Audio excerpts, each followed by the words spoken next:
కరోనాకి ఎఫెక్ట్ అయిన వాళ్ళలో ఎక్కువగా గుండె జబ్బులు వస్తున్నాయని చెప్పి వింటున్నాం. ఇదంతా నిజమే అంటారా? వంశ పారపర్యంగా కూడా మనకు జెనెటిక్స్ని బట్టి హార్ట్ అటాక్ వచ్చే ఛాన్స్ ఉంటుందని అయితే వింటున్నాం. ఎంతవరకు వచ్చే అవకాశం ఉంటుంది సార్? ఎంత శాతం? జిమ్ చేసే వాళ్ళు ఎక్కువగా సడన్గా పడిపోవడము, అక్కడే స్పాట్లో డెత్ అవ్వడము, ఇలాంటి సంఘటనలు చాలా వింటున్నాం. సార్, ఒకసారి స్టంట్ వేసి అది మూసుకుపోయిన తర్వాత మళ్ళీ స్టంట్ వేయటం అనేది రిస్క్తో కూడుకున్న పని అంటారా? ఒకసారి హార్ట్కి సంబంధించిన సర్జరీ జరిగిన తర్వాత మళ్ళీ వాళ్ళు నార్మల్ లైఫ్ లీడ్ చేయొచ్చండి. సార్, ఆల్కహాల్ తీసుకునే వారికి హార్ట్ అటాక్ వచ్చే అవకాశం ఎంతవరకు ఉంటుంది సార్? కొంతమంది అనుకుంటారు గ్యాస్ట్రిక్ ప్రాబ్లం వల్ల కూడా నొప్పి వస్తుంది అని చెప్పి. ఇది ఆయాసం నార్మల్గా కొంచెం వెయిట్ ఎక్కువ ఉన్న వాళ్ళకి కానీ, కొంతమంది ఎక్కువ ఎక్సర్సైజ్ చేయని వాళ్ళకి కానీ వస్తూనే ఉంటుంది. దీనికి దానికి డిఫరెన్స్ తెలుసుకునే అవకాశం ఉంటుందా సార్? నెగ్లెక్ట్ చేయొద్దండి. గ్యాస్ ట్రబుల్ పెయిన్ అనుకోవద్దండి, లేదా కండరాల నొప్పి అని అనుకోవద్దండి, లేదా ఎముకలు నొస్తున్నాయని అనుకోవద్దండి. గుండె ఆరోగ్యంగా ఉండాలి అంటే ఎల్డిఎల్ హెచ్డిఎల్ లెవెల్స్ అనేవి ఎంతలో ఉంటే హెల్తీగా ఉన్నట్టు సార్? నమస్కారం, వెల్కమ్ టు ఐ డ్రీమ్. నేను మీ విజిత. చాలా మందిలో చూసుకుంటే కరోనా తర్వాత చాలా వయస్సు తక్కువ ఉన్న వాళ్ళలో కూడా గుండె జబ్బులు అనేది ఎక్కువగా చూస్తూ ఉన్నాం. ఎందుకని ఇంత చిన్న వయసులో గుండె జబ్బులు వస్తున్నాయి? అసలు రీజన్ ఏంటి? ఎక్కువగా ఆల్కహాల్, ఆయిల్స్ ఇలాంటివి ఎక్కువగా తీసుకున్న వారిలోనే హార్ట్ అటాక్స్ వచ్చే అవకాశం ఉంటుందా? లేదంటే ప్రతి ఒక్కరిలోనూ గుండె జబ్బు వచ్చే అవకాశం ఉంటుందా? ఇలాంటి మరిన్ని విషయాలు ఇప్పుడు సార్తో మాట్లాడి తెలుసుకుందాం. ప్రస్తుతం నాతో పాటు ఉన్నారు కన్సల్టెంట్ కార్డియాలజిస్ట్ లక్కిరెడ్డి కిరణ్ కుమార్ రెడ్డి గారు. ఇప్పుడు సార్తో మాట్లాడదాం. నమస్కారం సార్. నమస్కారం అండి. సార్, గుండె ఆరోగ్యంగా ఉండాలి అంటే ఎల్డిఎల్ హెచ్డిఎల్ లెవెల్స్ అనేవి ఎంతలో ఉంటే హెల్తీగా ఉన్నట్టు సార్? సో దీన్నే కొలెస్ట్రాల్ అబ్నార్మాలిటీస్ ఆర్ డిస్లిపిడీమియా అంటాం. ఓకే, యూజువల్లీ ఎవ్రీబడి నోస్, అందరికీ తెలిసింది ఏంటంటే LDL cholesterol is the bad cholesterol, HDL cholesterol is the good cholesterol. But lot of people అందరూ ఏమనుకుంటారంటే మన కొలెస్ట్రాల్ అంతా ఎక్కడి నుంచి వస్తుంది, ఓన్లీ ఫుడ్లో నుంచి మాత్రమే వస్తుంది అనుకుంటారు. But it is only the part of the మన బాడీలో ఒక కొలెస్ట్రాల్ లెవెల్స్కి it's only a part only. అంటే మొత్తం మనం బాడీలో ఉండే కొలెస్ట్రాల్ అంతా ఫుడ్లోనే తీసుకోవట్లేదు. అది ఫస్ట్ పాయింట్ గుర్తుకు పెట్టుకోవాలి. సెకండ్ థింగ్ ఏంటంటే మన బాడీలో any food, what ever food we take, so primarily మనకు ఉండేది proteins, carbohydrates and fats. So apart from fats from the food intake, మనము ప్రోటీన్స్ కానీ కార్బోహైడ్రేట్స్ తీసుకున్నా ఇవి ఎక్సెస్ మన బాడీలో ఉన్నప్పుడు it will convert to fat. అది ఫ్యాట్గా కన్వర్ట్ అయ్యే అవకాశం ఉంటుంది అనమాట. సో నాట్ ఓన్లీ మన బాడీలో ఉన్న కొలెస్ట్రాల్ లెవెల్స్కి ఆహారం ఒకటే కాదు, ఆహారంలో ఫ్యాట్స్ ఒకటే కాదు, మిగతా ఆహారం యొక్క కాంపోజిషన్ కూడా చాలా ఇంపార్టెంట్. ఓకే, సో మనకి ఆహారంలో మనకి allowed fat content is 25 to 30% of మన ఫుడ్లో ఫ్యాట్ ఇంటేక్ అనేది ఉండాలి. ఒక 60% or 50 to 60% is carbohydrates. 20%, 15 to 20% is protein intake. ఇవి మన కంపోజిషన్ ఆఫ్ ఫుడ్ కంపోజిషన్లో ఇవి ఉండాలి. ఓకే, ఇవన్నీ ఇన్ఫ్లుయెన్స్ చేస్తాయి మన బాడీలో ఉండే కొలెస్ట్రాల్ని. సో రేంజెస్ అనేది చాలా అంటే డిఫరెంట్ కొలెస్ట్రాల్కి ఒక్కొక్క రేంజ్ ఉంటుంది. ఎప్పుడు అబ్నార్మల్ అని చెప్తాం అనేది. దీంట్లో మేజర్ కాంపనెంట్స్ రెగ్యులర్గా మనం బ్లడ్ టెస్ట్ చేసినప్పుడు మనం రెగ్యులర్గా చూసే కాంపనెంట్స్ టోటల్ కొలెస్ట్రాల్ ఒకటి ఉంటుంది. So total cholesterol less than 200 milligrams per deciliter ఉండాలి. If it is more than 250 it is indication for treatment. Okay, triglycerides తీసుకుంటాం. Triglycerides usually less than 150 milligrams per deciliter ఉండాలి. More than 200 milligrams per deciliter ఉంటే we have to take the treatment. Then HDL cholesterol అనేది యూజువల్గా it is a good cholesterol కాబట్టి మన బాడీలో ఎక్కువ ఉండాలి. అంటే it should be more than 60 milligrams per deciliter. Less than around 40 to 50. ఫీమేల్స్లో అయితే లెస్ దెన్ 50, మేల్స్లో అయితే లెస్ దెన్ 40 ఉంటే it's low amount of HDL cholesterol. So that is a risk factor again. So ఇవి మన బాడీలో ఉండే కొలెస్ట్రాల్, బేసిక్ కొలెస్ట్రాల్ లెవెల్స్ ఒక abnormal values అనమాట. బట్ ఈవెన్ ఈ లెవెల్స్ కూడా ఒక్కొక్కసారి మనకి విత్ ఇన్ నార్మల్ రేంజ్ ఉండొచ్చు. ఉండి ఈవెన్ దెన్ పేషెంట్స్ కానీ పీపుల్ హార్ట్ అటాక్ వచ్చే ఛాన్సెస్ ఉండొచ్చు. So there are another component of cholesterol, అంటే సబ్ కాంపనెంట్స్ ఆఫ్ లిపిడ్స్ అంటాం మనం. లైక్ లైపోప్రోటీన్ ఏ అనేది ఇంపార్టెంట్, అపోలైపోప్రోటీన్స్ అనేవి ఉంటాయి. సో ఈ కాంపనెంట్స్ కూడా చాలా ఇంపార్టెంట్ అనమాట. సో మనము ఒకవేళ ఈ basic cholesterol levels even with in normal range ఉన్నా కానీ మనం ఫర్దర్ టెస్టింగ్ ఆఫ్ కొలెస్ట్రాల్ అనేది చెక్ చేయాల్సిన అవసరం ఉంది. సో ఈ బ్యాడ్ కొలెస్ట్రాల్ గుడ్ కొలెస్ట్రాల్ అనేది నాట్ ఓన్లీ ఫ్రమ్ ఫుడ్, మనం తీసుకునే ఫ్యాట్ ఇంటేకే కాదు, rest of the food intake అనేది కూడా చాలా ఇంపార్టెంట్. ఓకే. సో మనం తీసుకునే ఫుడ్లో ఈక్వాలిటీ ఆఫ్ అంటే కార్బోహైడ్రేట్స్ ఉండాలి, ప్రోటీన్స్ ఉండాలి, ఫ్యాట్స్ ఉండాలి. సో కొలెస్ట్రాల్ అనేది మన బాడీలో కూడా ప్రొడ్యూస్ అవుతుంది కాబట్టి అసలు కొలెస్ట్రాల్ అంటే ఫ్యాటీ ఫుడ్స్ తీసుకోవద్దా అనేది it's not correct. So your body needs fatty acids, ఎందుకంటే మన ప్రతి body is made up of cells అంటాం. ఈ ప్రతి సెల్స్ లో కూడా we are having lipid components. So for integrity of our body we need fats, but it should be in a controlled manner, not in excessive manner అనమాట. So for suppose if you take oily foods, when you take deep fried foods, they are unhealthy. How much amount of oil you have to take? So oil is limitation around 4 teaspoons. 4 teaspoons per person. Okay. So that is the limitation of amount. Daily. So daily intake of this. So you should not take more than that. And second thing is then is what is the reusability of the oil? That is most important.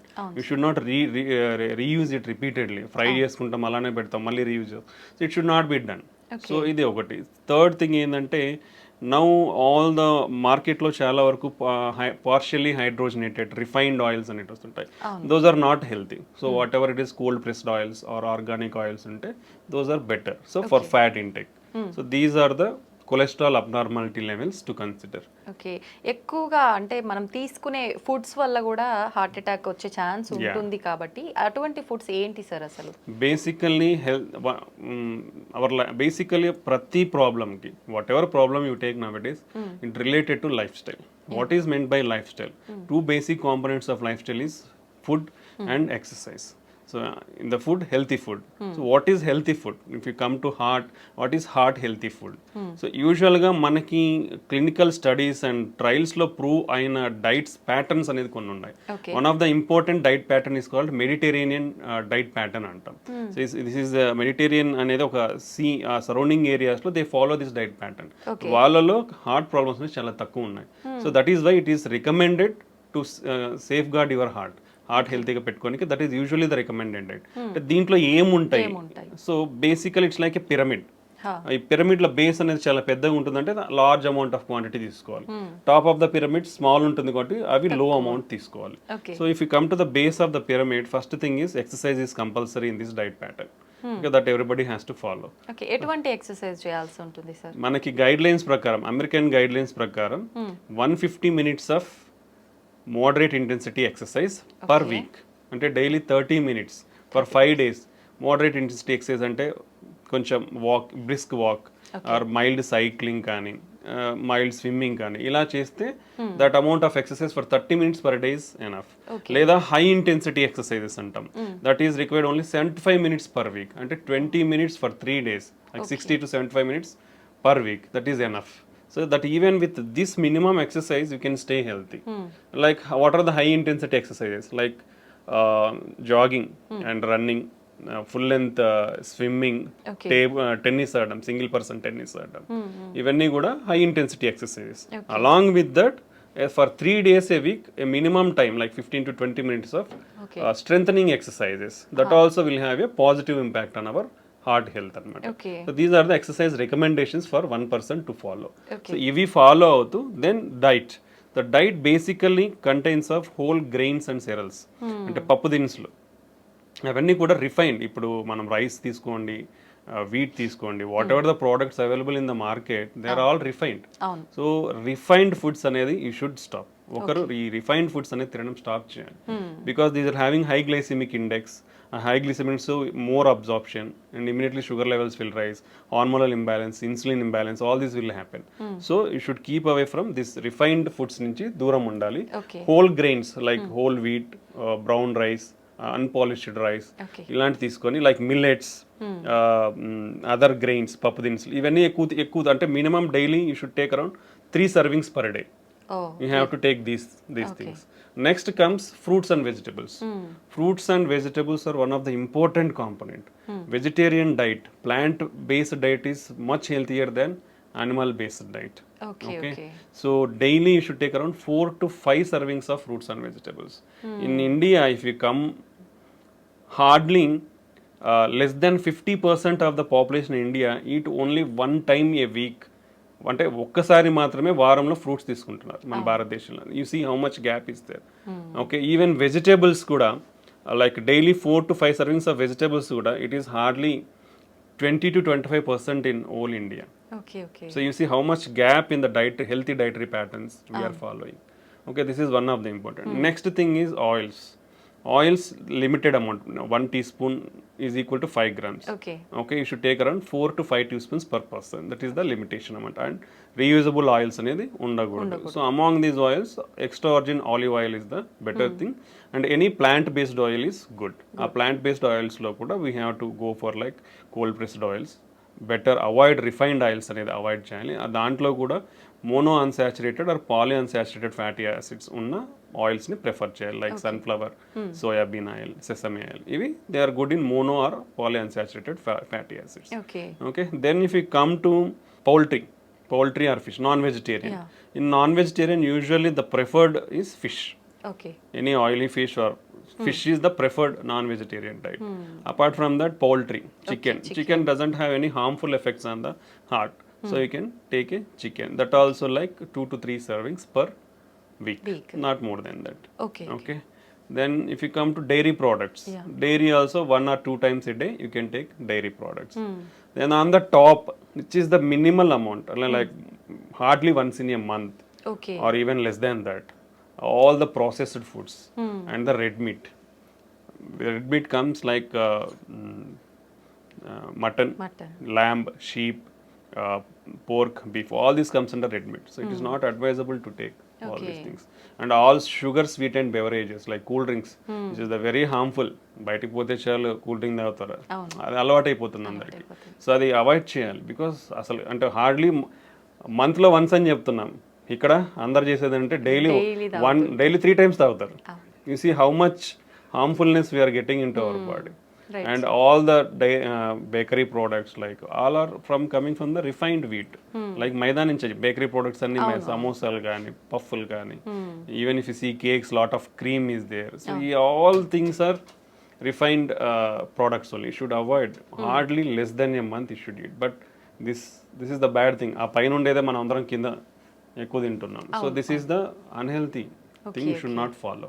So this healthy diet follow అవడం అనేది చాలా important. If you follow this healthy diet and regular exercise, we can control lot of risk factors like sugar కానీ, BP కానీ, stress levels కానీ. We can reduce all of the things with healthy diet and exercise. Okay, that is the importance of diet and exercise.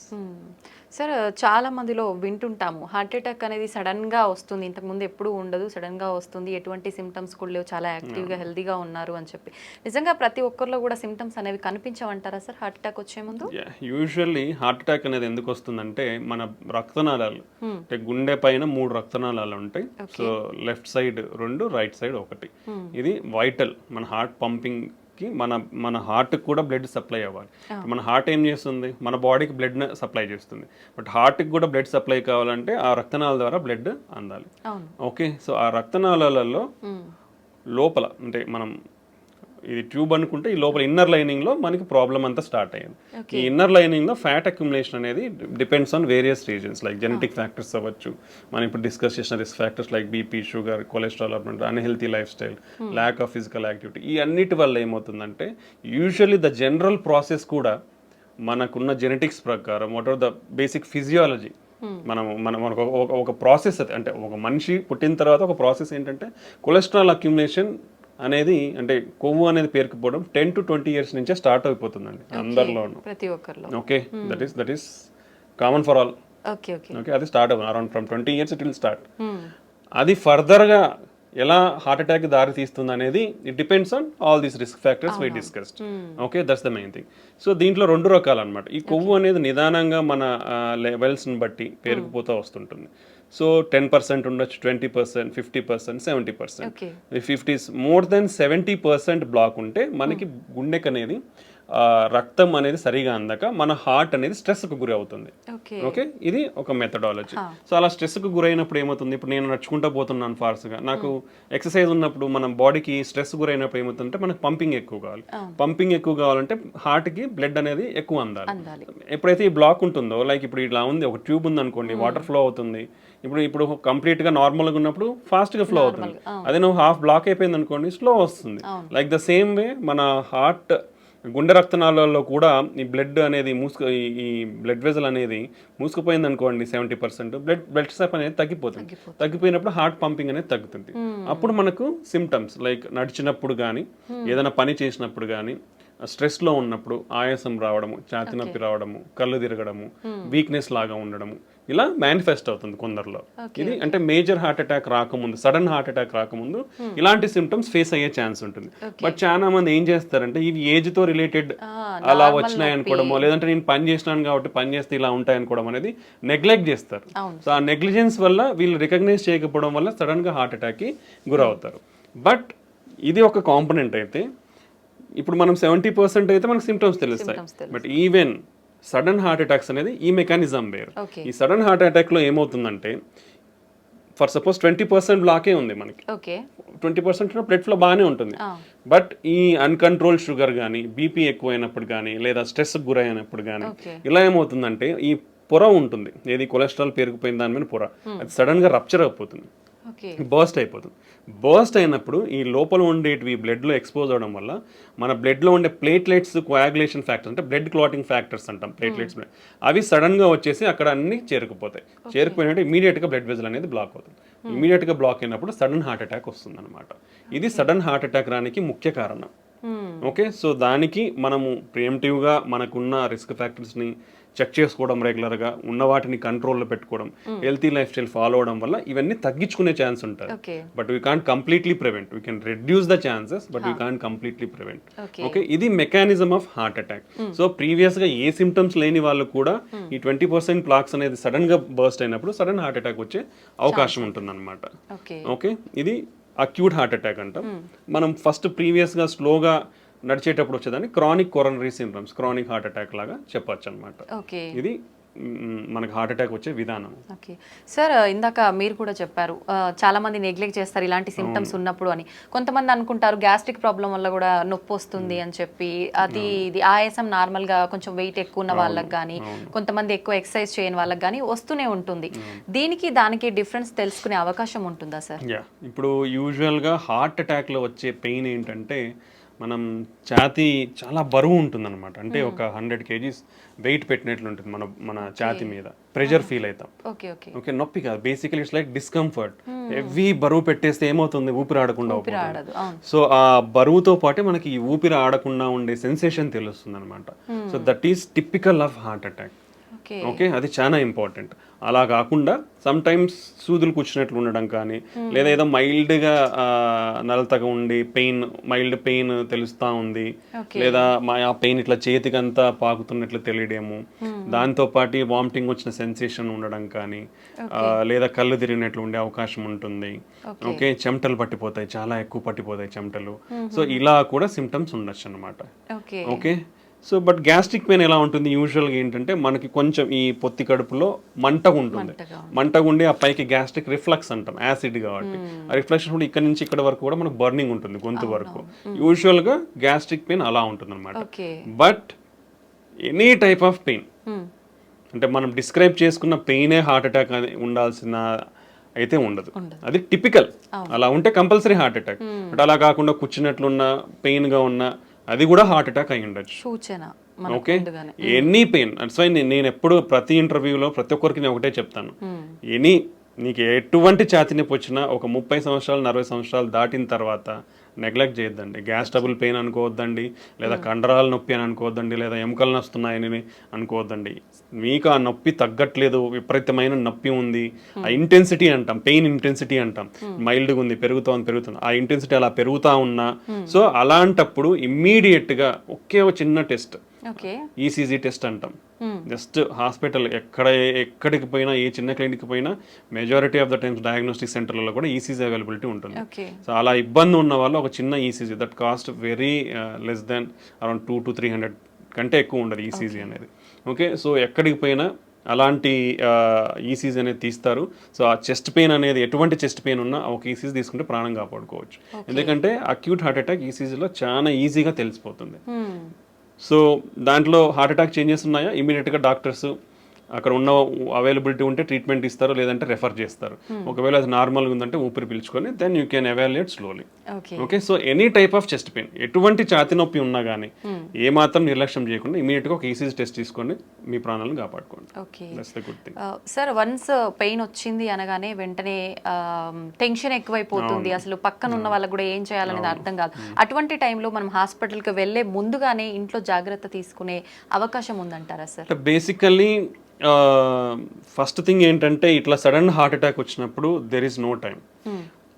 Even with this latest technological advancements మనకు ఇంతకుముందు heart attack ఎలా కనుక్కోవాలో reachability ఉండేది కాదు, ఏది investigations కానీ. ఇప్పుడు ఎక్కడికి పోయినా ఏ చిన్న విలేజ్కి కానీ చిన్న టౌన్కి వెళ్ళినా ఇవి ఫాస్ట్గా వెళ్ళొచ్చు, ఈసీజీ తీయించుకోవచ్చు, డయాగ్నోస్ చేసుకోవచ్చు. ఇంత అడ్వాన్స్మెంట్స్ ఇన్ ట్రాన్స్పోర్టేషన్ ఉన్న, టెక్నాలజీలో ఉన్న, ఈవెన్ ఇప్పటికీ కూడా before reaching the hospital 50% of the people die at home or during the transport to hospital. So that much severity is the heart attack. So it doesn't give time. Basically it doesn't give time. It depends on lot of factors. Heart attack వచ్చిన వాళ్ళు సడన్గా చనిపోవచ్చు. ఇంట్లో ఇప్పుడు మనం చాలానే వింటుంటాం, నిద్రలోనే చనిపోయినారు. ఇట్ విల్ హ్యావ్ సడన్గా బ్లాక్ అయినప్పుడు ఏమవుతుందంటే ఈ మన కండరం అనేది ఎలక్ట్రికల్ సిస్టమ్ ఉంటుంది బాడీలో, అది సడన్గా బ్లడ్ ఫ్లో తగ్గిపోవడం వల్ల ఫిబ్రిలేట్ అవుతుంది అనమాట. ఫిబ్రిలేట్ అంటే హార్ట్ రేట్ అనేది ఫాస్ట్ కొట్టుకుంటుంది. సో అది రికగ్నైజ్ చేసే లోపలనే పేషెంట్ విల్ డై, బికాస్ చాలా మందికి తెలియదు how to recognise it. Okay, that's why immediately when the person ఎవరైతే కొలాప్స్ అయిపోయి పడిపోతారో వాళ్ళకి మనం ఇంటికి సిపిఆర్ అనేది స్టార్ట్ చేయమని చెప్తాం. So that will give time. అంటే ఒక మెడికల్ పర్సన్ వచ్చి ట్రీట్మెంట్ ఇచ్చే లోపల ఇట్ విల్ గివ్ టైమ్. ఎందుకంటే మనం ప్రెస్ చేసినప్పుడు బ్లడ్ సర్క్యులేషన్ అనేది జరుగుతుంది కాబట్టి it will keep our brain and other organs intact కాబట్టి. సో ఇప్పటికీ కూడా 50% of the heart attacks can't reach hospital. So కాబట్టి ఇటువంటి వారు ఫస్ట్ ప్రికాషనరీ మెజర్స్ ఏంటంటే స్క్రీనింగ్ ప్రోగ్రామ్స్. ఎందుకంటే మన లైఫ్ స్టైల్ మనల్ని ఈ ఎరాలోకి తోసేసింది. మనమందరం కూడా వర్స్ట్ లైఫ్ స్టైల్లోనే ఉన్నాం. Everybody is like that. Okay, 30 years దాటితే బీ కేర్ఫుల్, 40 years దాటితే ఇంకా be careful. So annual screening checkups, that is most important. That is if you తీసుకుంటే బీపీ కానీ షుగర్ కానీ 1 in 3 persons are undiagnosed. Okay, so ఎవరికి తెలియదు, ఆడి hospital పోతే బీపీ ఉందన్నారు, హాస్పిటల్ పోతే షుగర్ ఉందన్నారు అని చెప్తారు. సో మనకు తెలియదు చాలా జబ్బులు మనకు ఉన్నాయని, బికాస్ అర్లీ స్టేజెస్ లో మేనిఫెస్ట్ కావు సిమ్టమ్స్ అనేది. So we have to identify through some investigations. So annual screening programmes అనేది చాలా important. Okay, second thing, BP కానీ షుగర్ కానీ కొలెస్ట్రాల్ అబ్నార్మాలిటీస్ ఉన్న వాళ్ళు కానీ వీళ్ళందరూ చాలా జాగ్రత్తగా ఇప్పుడు బీపీ ఉన్న వాళ్ళు they have to keep 1 BP monitor in their home. ఇప్పుడు ఎందుకంటే హాస్పిటల్లో చూసే బీపీ వాల్యూస్ కంటే ఇంట్లో ఉన్న బీపీ వాల్యూస్ చాలా యాక్యురేట్ ఉంటుంది.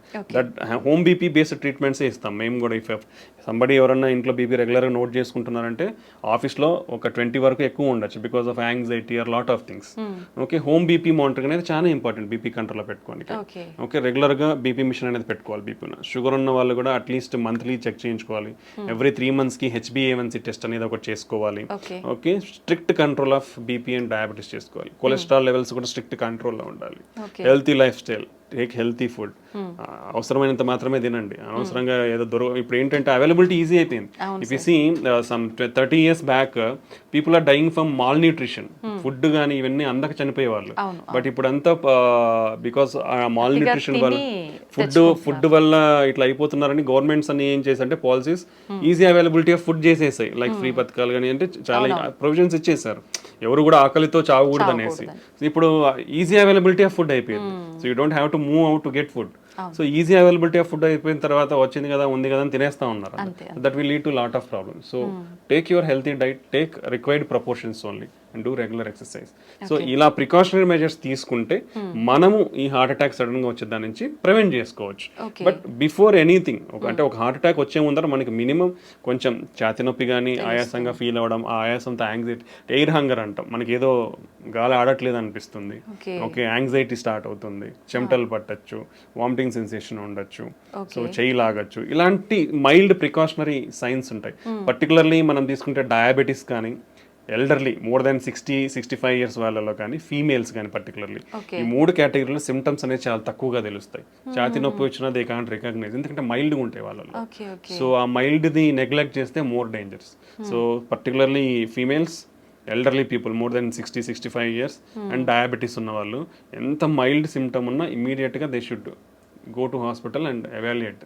దాన్ని సరి చేసుకుంటే మనము అర్లీగా రికగ్నైజ్ చేసుకొని విల్ ప్రివెంట్ ఫర్దర్ కాంప్లికేషన్స్. ఇవి మనకు హార్ట్ అటాక్ ముందు వచ్చే precautionary science. Okay sir, alcohol తీసుకునే వారికి హార్ట్ అటాక్ వచ్చే అవకాశం ఎంత వరకు ఉంటుంది సార్? అది ప్రమాదకరమైంది అంటారా? కంపల్సరీ వస్తుందండి. ప్రీవియస్గా ఏమైందంటే lot of studies, I think జెంట్స్లో ఒక డైలీ ఒక 2 డ్రింక్స్ కానీ, 2 డ్రింక్స్ అంటే బాటిల్స్ కాదు, there is some limit of, అంటే ఒక బీర్ తీసుకుంటే 300 ml, or if you take wine 150 ml, or if you take alcohol like whisky 40% alcohol తీసుకుంటే ఒక 40 ml, అట్లా ఉండేటివి. Like 2 drinks per day for men and 1 drink per day for women అనేది. But all the recent guidelines for the past 2 years మనకు వచ్చిన clinical trials and studies, what ever alcohol you take it is risky only. Okay, whatever alcohol, ఎంత amount of alcohol తీసుకున్నారో దానివల్ల మీకు హాని అయితే ఉంది. So better completely avoid alcohol intake. Okay, that's the recent study shown us. Previous గా ఏదో some health benefits అని అందరూ అనుకుంటా ఉండేవాళ్ళు, but there is nothing like that. Whatever amount of alcohol you take, your మీ health అనేది damage అవుతూ వస్తుంది. Some day it will accumulate and cause major big problems అన్నమాట. సో ఇలా ఒకటి ఉంటుంది. రెండోది, ఆల్కహాల్ అనేది ఎప్పుడో ఒకసారి కదా తాగేది అనుకొని, ఈరోజు వేసేసేయాలి బాటిల్స్ అనుకొని 3 బాటిల్స్ ఇట్లా తీసుకునే వాళ్ళు ఉంటారు కొందరు. ఎప్పుడో ఒకసారి తీసుకుంటున్నాను కదా, అది కూడా రాంగ్. ఎందుకంటే అంత బింజ్ ఆల్కహాల్ డ్రింకింగ్ అంటాం దాన్ని. సో ఆ బింజ్ ఆల్కహాల్ డ్రింకింగ్ లో ఏమవుతుందంటే హార్ట్ రేట్ అబ్నార్మాలిటీస్ ఉంటాయి. హార్ట్ రేట్ అబ్నార్మాలిటీస్, సడన్ గా హార్ట్ రేట్ ఎక్కువైపోయి patient may die. Okay, so binge alcohol drinking avoid completely. Okay, that is second most important. Chronic alcohol intakes, రోజు 2 తీసుకుంటున్నా, 3 తీసుకుంటున్నా, నాకేమైతుంది, నేను బాగున్నా కదా, టెస్ట్లన్నీ చేయించుకున్నా నార్మల్గా ఉన్నాయి, పోయినసారి చేయించుకున్నా, ఈసారి చేయించుకున్నాను నార్మల్గా ఉన్నాయి అనుకుంటారు. But some day your heart is going to fail. So alcoholic cardiomyopathy అంటాం. ఒకసారి హార్ట్ ఫెయిల్ అయ్యి ఇర్రివర్సిబుల్ స్టేజ్లోకి వెళ్ళింది అనుకోండి, నథింగ్ విల్ హెల్ప్. ఎన్ని మందులు అన్నా ఏం చేసినా నీకు మళ్ళీ నార్మల్ ఫంక్షన్కి రాదు. వీ హ్యాడ్ సీన్ యంగ్స్టర్స్ ఆ స్టేజ్కి పోవడం కూడా మేము చూసాము. కంప్లీట్గా రోజు తాగే వాళ్ళను చూసి వాళ్ళ irreversible stage of heart failure అంటాం, అక్కడికి వెళ్ళిన వాళ్ళని చూసాము. నెక్స్ట్ వీళ్ళల్లో ట్రైగ్లిజరైడ్ అబ్నార్మాలిటీస్ వచ్చే ఛాన్స్ ఉంటుంది, దెన్ హార్ట్ అటాక్స్ వచ్చే ఛాన్స్ ఉంటుంది. Okay, even they are more prone to liver disease, chronic liver disease and cirrhosis అంటాం, ప్యాంక్రటైటిస్ అంటాం. సో లాట్ ఆఫ్ కాంప్లికేషన్, అంటే not only heart, it will damage other organs also. So when ఒకసారి ఇది హానిగా అనిపిస్తుంది అంటే you should get away from effect అవుతుంది. So you should get away from them. Better don't take alcohol. అలవాటు ఉన్న వాళ్ళు కూడా, if it is difficult for you to stop, reduce your amount slowly and completely stop it and stay healthy. Okay, అది alcohol related side effects. Sir, ప్రతి ఒక్కరం కూడా వింటూనే ఉంటాం ఆల్కహాల్ కానీ స్మోకింగ్ కానీ 2 కూడా ప్రమాదకరమని. ఇప్పుడు మీరు కూడా చెప్పారు ఆల్కహాల్ తీసుకుంటే ఎటువంటి ప్రమాదం, మరి స్మోకింగ్ తీసుకునే వాళ్ళు ఎటువంటి ప్రమాదాలు ఉంటాయి, ప్రత్యేకించి హార్ట్కి సంబంధించి ఎలాంటి హాని జరుగుతుంది? Smoking is the deadliest risk factor అండి. 2 పెద్ద అనారోగ్యాన్ని చేయగలిగే జబ్బులు ఏంటంటే, ఒకటి షుగర్, రెండోది స్మోకింగ్. ఈ 2 చాలా డేంజరస్. అంటే బాడీలో ప్రతిదీ అఫెక్ట్ అయిపోతుంది. ఈ 2 వల్ల ప్రతి ఆర్గన్ బాడీలో అఫెక్ట్ అయిపోతుంది. స్మోకింగ్ అనేది మన బ్లడ్ వెజల్స్లో ప్రతి బ్లడ్ వెజల్ని కొవ్వు పెరిగిపోయే ఛాన్స్ ఇస్తుంది, ఇన్ఫ్లమేషన్ ఉంటుంది, బ్లడ్ క్లాటింగ్ రిస్క్ పెరుగుతుంది. సో ఒక బ్లడ్ వెజల్ అనేది మన బాడీ మొత్తం బ్లడ్ వెజల్స్ ఉంటాయి. సో ఎక్కడైనా ఇవి అఫెక్ట్ అవ్వచ్చు. సో ఒక ఆర్గాన్, ఏ ఆర్గాన్ బ్లడ్ వెజల్ అఫెక్ట్ అయితే ఆర్గాన్ ఫెయిల్ అయిపోతుంది. And particularly smoking will cause every type of cancer. మనకు తెలిసిందే, oral cancer, okay, lung cancer, esophageal cancer, pancreatic cancer, colon cancer, అన్నీ వస్తాయి స్మోకింగ్తో. Okay, and definitely smoking heart అటాక్స్కి one of the biggest cause. Smoking వల్ల ప్రపంచంలో సంవత్సరానికి 1 billion people are dying. ఇండియాలో 1 million people are dying because of smoking. Almost 30% of the Indians are smokers. Okay, ఇది మన statistics. So that much serious side effects ఉన్నప్పుడు you should completely stop it. Usually governments కూడా they are not able to ban because of I don't know lot of reasons, but they are bringing lot of strict regulatory measures. Every pack మీద completely avoid smoking అనేది definitely ఉంటుంది. Everywhere they display, even in public places like theaters they are displaying stop smoking and they are showing the consequences of చూపిస్తున్నారు. Brain stroke, cancers, heart attacks, emphysema, lung problems, ఆయాసం రావడము. So what not every organ is getting affected. So completely stop smoking. It is dangerous. Smoking అంటే మనం smoking చేయడమే కదండి, మీరు ఇప్పుడు నీ చుట్టుపక్కల వాళ్ళు కూడా అఫెక్ట్ అవుతారు. ఇఫ్ సంబడీ స్మోకింగ్, చుట్టుపక్కల వాళ్ళు ఒక 10 మంది ఉంటే వాళ్ళు 10 మంది కూడా అఫెక్ట్ అవుతారు. That is called as second hand smoke అంటాం. సార్ స్మోక్ చేసిన వాళ్ళకంటే ఎక్కువ పక్క వాళ్ళకే ఎక్కువ ఎఫెక్ట్ అయ్యే ఎక్కువ అనేది లేదు కానీ ఎక్కువ అని చెప్పలేము. స్మోక్ చేసే వాళ్ళు ఎంత ఎఫెక్ట్ అవుతారో సెకండ్ హ్యాండ్ స్మోక్ అంటే పక్కన తాకుండా పీల్చుకునే వాళ్ళు కూడా అఫెక్ట్ అవుతారు. So it can be seen in both females లో కానీ మనము పెద్దవాళ్ళలో అయితే వాళ్ళకి గుండె జబ్బులు రావచ్చు, బ్రెయిన్ స్ట్రోక్ రావచ్చు, ఊపిరితిత్తుల ప్రాబ్లమ్స్ ఇవన్నీ వచ్చు. చిన్నపిల్లల్లో కూడా ఇలా ఊపిరితిత్తుల ప్రాబ్లమ్స్, రికరెంట్ రెస్పిరేటరీ ట్రాక్ట్ ఊపిరితిత్తుల infections or upper respiratory tract infections, low birth weight, ఇలా చాలా కారణాలు ఉండే అవకాశం. సో ఒక ఫ్యామిలీలో మీరు ఇంట్లోనే తాగుతున్నారంటే మీ వైఫ్ అఫెక్ట్ అవుతుంది, మీ పిల్లలు ఇబ్బంది అవుతారు. ఓకే, ఆల్వేస్ రిమెంబర్, ఒక సిగరెట్ తాగే మనిషి నేనేదో తాగుతున్నా నా ఆరోగ్యం పాడైపోతుంది అని అయితే ఎప్పటికి అనుకోవద్దండి.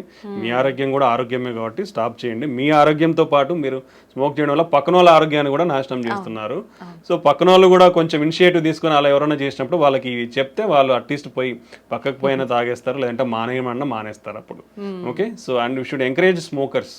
ఎవరైతే సిగరెట్స్ తాగుతున్నారో వాళ్ళకి ఇవన్నీ చెప్పి వాళ్ళని ఎంకరేజ్ చేయాలి to quit smoking. Because smoking అనేది స్టాప్ చేసిన తర్వాత హార్ట్ అటాక్ రిస్క్ తగ్గనికి 10 సంవత్సరాలు పడుతుందండి. ఒక మనిషి ఇప్పుడు స్మోకింగ్ స్టాప్ చేసినా కానీ అతనికి హార్ట్ అటాక్ రిస్క్ తగ్గనికి, అంటే ఈ స్మోకింగ్ మానేసినాక కూడా 10 years వరకు అతనికి హార్ట్ అటాక్ రిస్క్ చాలా ఎక్కువ ఉంటుంది. Okay, that is the impact of smoking. మానేసాకే అన్ని ఇయర్స్ ఉంటే కంటిన్యూ ఉన్నప్పుడు ఎంత సిగ్నిఫికెంట్ ఉంటుందో ఆలోచించాలి అందరూ కూడా. Okay, that is most important. So next ఏమొస్తాయంటే మనకు సెకండ్ హ్యాండ్ స్మోక్ కాకుండా called as e-cigarettes అంటారు. Those are also dangerous. Okay. Smoking related anything like e-cigarettes, దాంట్లో నికోటిన్ ఉండదు. But still lot of studies, even in US studies also showed, even if somebody advertise that non-nicotine cigarettes ఉన్నా కానీ దాంట్లో కూడా nicotine ఉంటుంది.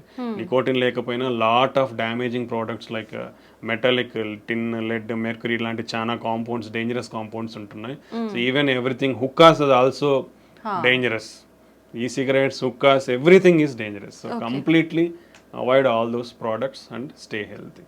Okay sir, చాలా మంది pan, gutka ఇలాంటివి ఎక్కువగా తీసుకుంటూనే ఉంటారు నాన్ స్టాప్ గా, ఎక్కడ పడితే అక్కడ ఉమ్మేస్తూ ఉంటారు. అలాంటి వాళ్ళకి కూడా గుండె జబ్బులు వచ్చే అవకాశం ఉంటుంది. డెఫినెట్లీ వస్తాయండి. పాన్, గుట్కా అనేది కూడా ఏముంది, పొగాకే కదా. పొగాకు పీల్చినా నమిలినా అంతా లోపలికే పోతుంది, బ్లడ్ లోకే అబ్జర్వ్ అవుతుంది. ఆ కెమికల్స్ అన్ని బ్లడ్ లోకే పోతాయి. ఫైనల్ గా బ్లడ్ లోకి వెళ్ళిన తర్వాత ప్రతి ఆర్గాన్ని ఎఫెక్ట్ చేస్తాయి. సో స్మోకింగ్ అయితే ఎంత డేంజరస్, గుట్కా, పాన్ ఇలాంటివి కూడా అదే రేంజ్లో డేంజరస్. సో దానివల్ల పర్టికులర్లీ మోర్ ఏంటంటే మౌత్ క్యాన్సర్స్, ఓరల్ క్యాన్సర్స్ ఎక్కువ ఉంటాయి. ఎందుకంటే డైరెక్ట్లీ ఇట్ ఈస్ ఈ ఏరియాలో అఫెక్ట్ అవుతుంది కాబట్టి. బట్ బ్లడ్లో కూడా అబ్జర్వ్ అయిపోయి ఆ కాంపౌండ్స్ అన్ని it is also cause heart attacks and brain strokes. So that also too dangerous. Completely avoid all these things. Sir, cardiac arrest అంటూ ఉంటారు. హార్ట్ అటాక్ కి దానికి మధ్య డిఫరెన్స్ ఏమైనా ఉందా సార్? రెండు ఒకటేనా? రెండు డిఫరెంట్ అండి. Okay, this is very important. Heart attack అంటే మనం ఆల్రెడీ మాట్లాడుకున్నాం. అంటే మన గుండె రక్తనాళాలలో బ్లాక్స్ వస్తే ఆ బ్లాక్ వల్ల బ్లడ్ సప్లై సడన్ గా ఆగిపోయి హార్ట్ మజిల్ అనేది సడన్ గా వీక్ అవుతుంది. దాన్ని హార్ట్ అటాక్ అంటాం. ఓకే, కార్డియాక్ అరెస్ట్ అంటే గుండె కొట్టుకునేది సడన్ గా ఆగిపోవడం. అంటే ఇప్పుడు హార్ట్ అటాక్ వచ్చినప్పుడు గుండె కొట్టుకుంటుంది, అవును. But some part of the ఏ పార్ట్కి బ్లడ్ వెజల్ అఫెక్ట్ అయ్యి బ్లడ్ సప్లై తగ్గిందో ఆ పార్ట్ అనేది పనిచేయదు, రెస్ట్ ఆఫ్ ద గుండె కొట్టుకుంటుంది. ఓకే. బట్ హార్ట్ అటాక్ లో కూడా ఇలా జరగడం వల్ల సడన్ గా గుండె ఆగిపోయే ప్రమాదం అనేది ఉంటుంది. బట్ సడన్ కార్డియాక్ అరెస్ట్ అంటే సడన్ గా there are lot of reasons. Sudden గా గుండె ఆగిపోవడానికి చాలా కారణాలు ఉంటాయి. ఏంటి? సడన్ గా గుండె అనేది కొట్టుకోవడం ఆగిపోతుంది, సో దాన్ని సడన్ కార్డియాక్ అరెస్ట్ అంటాం. So one of the reasons heart attack ఒకటి కారణము. దెన్ ఎలక్ట్రికల్ అబ్నార్మాలిటీస్ అంటాం, అరిథ్మియాస్ అంటాం, హై హార్ట్ రేట్ అబ్నార్మాలిటీస్. అలా హై హార్ట్ రేట్ ఉన్నప్పుడు గుండె ఇప్పుడు నార్మల్గా మన గుండె 60 నుంచి 90 వరకు ఇలా కొట్టుకుంటుంది. ఓకే, ఇప్పుడు సడన్గా 200-250 నిమిషాన్ని కొట్టుకుంది అనుకోండి, మీకు కదులుతున్నట్టు తెలుస్తుందా? జస్ట్ ఫింగర్స్ మూమెంట్స్ తెలుస్తున్నాయి, బట్ ఇలా కొట్టుకుంటేనే కదా బ్లడ్ అందేది. ఇలా కొట్టుకున్నప్పుడు ఏమవుతుంది, బ్లడ్ అందదు. So it looks like heart has been stopped. So cardiac arrest. Okay, then infections, cardiomyopathies అంటాం. సో జెనెటిక్ ఉంటాయి చాలా కూడా కొన్ని. Okay, like hypertrophic cardiomyopathy, arrhythmic cardiomyopathies ఉంటాయి. కొన్ని ఛానలోపతీస్ అంటాం, అంటే మన బేసిక్ మాలిక్యులర్ లెవెల్లో కొన్ని ఛానల్స్ ఉంటాయి మన ఫంక్షన్స్ కానీ. So long QT syndrome, short QT syndrome, Brugada syndrome, ఇట్లా లాట్ ఆఫ్ థింగ్స్ ఉంటాయి అన్నమాట. Even like drug abuse will cause sudden heart attacks, sudden cardiac arrest, excessive alcohol cause sudden cardiac arrest. So ఇలా చాలా కారణాలు ఉంటాయి sudden cardiac arrest కావడానికి. So heart attack అనేది blood supply తగ్గిపోవడం వల్ల వచ్చేదాన్ని హార్ట్ అటాక్ అంటాం. కార్డియాక్ అరెస్ట్ అనేది సడన్ గా గుండె ఆగిపోతుంది అంతే. ఆ గుండె ఆగిపోయినప్పుడు ఎవరైనా చేయగలిగేదంటే సిపిఆర్ చేయాలి. అది ప్రతి ఒక్కరూ నేర్చుకోవాలి. ఎందుకంటే సంబడి మీకు ఆ సిపిఆర్ అనేది తెలిస్తే అట్లీస్ట్ మీరు మనం అంటే throughout your life span you can save one life. అది కంపల్సరీ ఎవ్రీబడి, అంటే చదువులేని వాళ్ళు కూడా నేర్చుకోవచ్చు. అది it's not a big science కానీ నాలెడ్జ్ కానీ ఏం లేదు. అదేంటే just need a simple training. Everybody ఆ ట్రైనింగ్ ని కూడా తీసుకోవచ్చు. Lot of online programmes, hospitals are offering CPR programmes. CPR training అనేది తీసుకుంటే అంటే అట్లీస్ట్ మనకు ఛాన్స్ దొరికినప్పుడు అవసరంలో ఉన్న వాళ్ళకి మనము ఆ సిపిఆర్ ఇచ్చి కాపాడగలిగే వాళ్ళం అవుతాం అనమాట. ఓకే సార్, మీరు చెప్పారు షుగర్ ఉన్న వాళ్ళలో కూడా ఎక్కువగా హార్ట్ అటాక్ వచ్చే అవకాశం ఉంటుంది అని చెప్పి. కొంతమందిలో షుగర్ ఉంటుంది బట్ కంట్రోల్లోనే టాబ్లెట్స్ వాడుతుంటారు, దాని దగ్గర డైట్ కంట్రోల్లో ఉంటుంది. అలాంటి వాళ్ళలో కూడా హార్ట్ అటాక్ వచ్చే ఛాన్స్ ఉంటుందా? యూజువల్గా అన్కంట్రోల్డ్ షుగర్స్ వాళ్ళకి very high risk. But even diabetes under కంట్రోల్లో ఉన్న వాళ్ళకి కూడా వచ్చే ఛాన్స్ ఉంటుంది. ఎందుకంటే so by the time literally in our country 80% of the people are having diabetes. Okay, and less than 50% are not under control. So uncontrol sugars అనేది చాలా ఎక్కువ. ఓకే, అండ్ షుగర్ ఉన్న వాళ్ళలో షుగర్ ప్రాబ్లమ్ ఒకటే ఉండదండి, BP ఉంటుంది, cholesterol abnormalities ఉంటుంది, kidney problems ఉండే ఛాన్స్ ఉంటుంది. సో మల్టిపుల్ ప్రాబ్లమ్స్ ఉంటాయి. ఇలా మల్టిపుల్ ప్రాబ్లమ్స్ ఉన్నప్పుడు one of the factor will affect. So even when your blood sugar is there, still chances of getting. And చాలా మందికి షుగర్స్లో మేము డయాబెటిక్స్లో ఏంటంటే మేము యాంజియోగ్రామ్స్ చేసినప్పుడు చూస్తాం. ఎందుకంటే వాళ్ళు ఆయాసం రావడమో లేదంటే ఛాతీ నొప్పి వస్తుందని నడిస్తే ఛాతీ నొప్పి వస్తుంది రావడమో జరుగుతూ ఉంటుంది మెజారిటీ. సో వాళ్ళలో యూజువల్గా there are different specific type of blocks ఉంటాయి. అంటే పైనుంచి కింది వరకు బ్లడ్ వెజల్స్ అన్ని సన్నగా అయిపోతాయి.